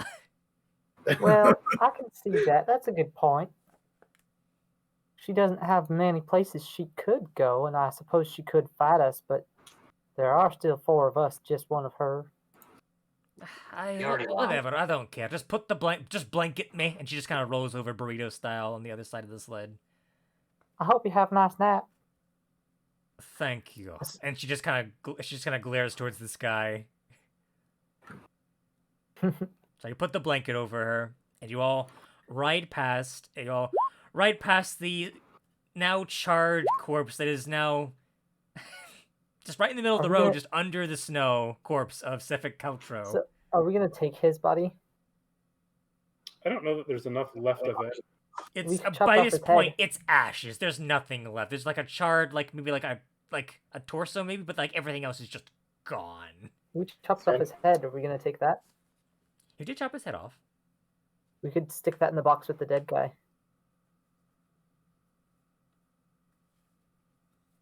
I don't know. Is there any coins in there? We'll set it so the dead guy is sitting on his head, just for the dead guy's sake. One final insult. So no additional coins, just the ones that you had found. So you ride as quick as you can with the dog sleds. Travel is much faster through this snow-blocked road compared to if you had walked previously. Takes you maybe no more than a couple hours, just a couple hours to get to Bremen from here. And you ride all the way to the inn where Haliln is staying, your employer. And I'll say for the sake of this, Torga spills her guts, but tries to paint herself in the most favorable light that she was unknowing of her employees' actions, only thanks to the help of this mysterious individual, which I assume you've stacked at this point. Yes. Which she will raise an eyebrow at, but of course, not wanting to make waves, says nothing about it. Say that she was completely unknowing about the circumstances, and only because of the help of this individual that she was able to uncover the true killer. And thus, you receive your reward from the satisfied retired bounty hunter, and you retrieve 125 gold pieces for your efforts for completing this quest, and now you all are level 4. And we're going to end the session for tonight. Double checking. We are getting ability score increase and a feat minus the ability score increase that comes with the feat. Is that correct? Correct. The way that Michael is doing it for his campaign. It's the clarifying it verbally for the sake of those who are watching also. Yes, because of that. The reason we're doing that is because we have lingering injuries. Like, I wanted to balance it in a way where, like, we have this, but as a plus to that, we have this as well. Okay, so if I were to get +2 in Constitution, if I took the Resilient feat, which gives me +1 to an ability score and proficiency in a saving throw in that same ability, I would not gain that +1. I think because that's the feat itself, that would be fine. It's specifically the rider plus like 1s to feats. The what? You know, like specifically when we're talking about like the additional stats, we're talking about like a feat. If it's like the half feats that give you a +1 to a stat, and the feat, we're not talking about stuff like resilient, which gives you the +2 to a stat of your choice, and the proficiency. We're just talking about like the +1. Okay, so in most cases, if a feat gives you +1 bonus to a ability score, you gain the feat, but not that +1 bonus. Correct. Okay. With the expectation that you'll probably use your +2, to do stuff. Maybe spellcasters should double check to make sure they get spell slots and things like that as well. I'm really tempted to take fighting initiate and get another fighting style. As for clarification, are artificers full casters or half casters? They are half They're like casters. half caster ish. Okay, so I think maybe they changed it directly to half caster, but at one point they were like 3/4 caster. At one point they were. I mean, wonky. I'm pretty sure they have. I mean, to be fair, like they're. If you look up artificer, it should have the spell progression. Right. Let me see. it's actually not on Roll20. I think it's locked behind a. Oh yeah, because artificer is not a free to play. Right, it'd it's be because on- it's behind Tasha's and Right. Eberron. Which is, as always, bullshit. It makes it difficult to find. So I it can should pull be it up if you okay. want. You should be getting second level spells at 5th level. That's what it should be, I believe. So Okay. you have another level to go before you get that second level spells. Do you get Right. another spell slot this level? So Roll20, I do. Roll20 apparently defaulted it to full caster. Mm. So I am trying to figure out how to fix that. Oh, that Weird, should be on okay. maybe that gear. Oh my god! Well, Savage just got full health from the Yeah. health roll. Good No, stuff. Hey, no, I'm I gonna do that. I precursored that by saying I'm taking the average hit points, but I was gonna roll anyway to Ah! see. Yeah. Oh no. That's why you don't do that that's to why yourself. I Then don't never tempt. take- Don't That's do why I that. never take average.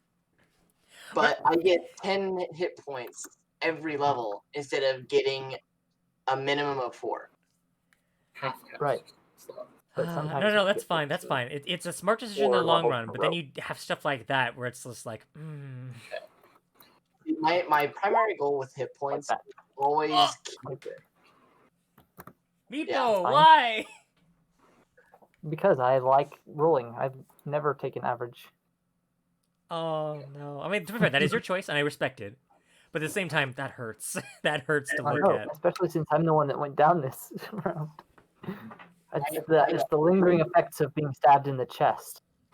I, for one, am taking average, which is 5, Maybe right? he grazed my lung.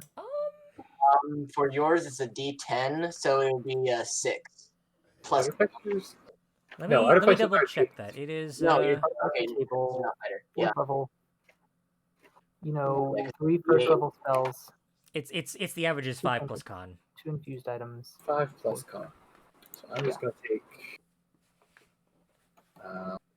Where's my con? 2. Anyway, that's Cool. what I was saying. My main goal with hit points is to always have a number divisible by my level.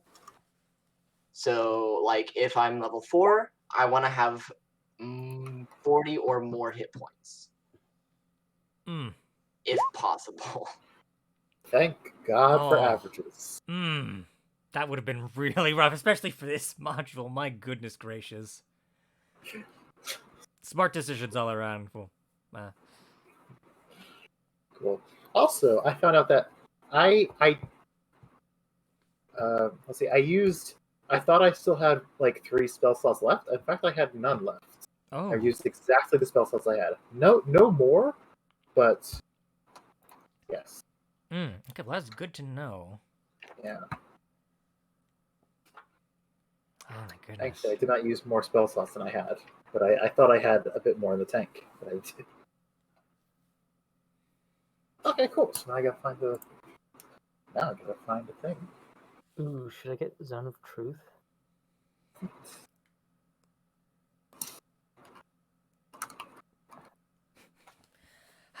what a wild session. Did you guys have fun? I like that one too.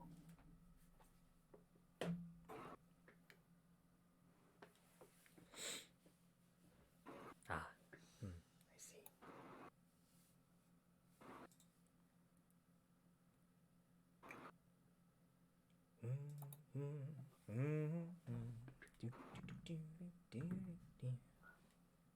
Hmm.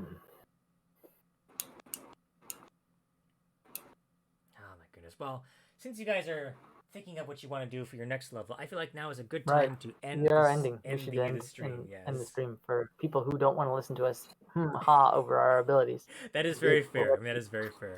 All right, well, if you have been watching Well so then, far, have a good night, everyone. yes, have a good night, one and all. Good night. Or good day, or whatever time frame you are watching this within. Good Indeed. 2 p.m. to you who are listening at precisely 2 p.m. Goodbye. It's 5 o'clock somewhere. Right. Bruh. Huh?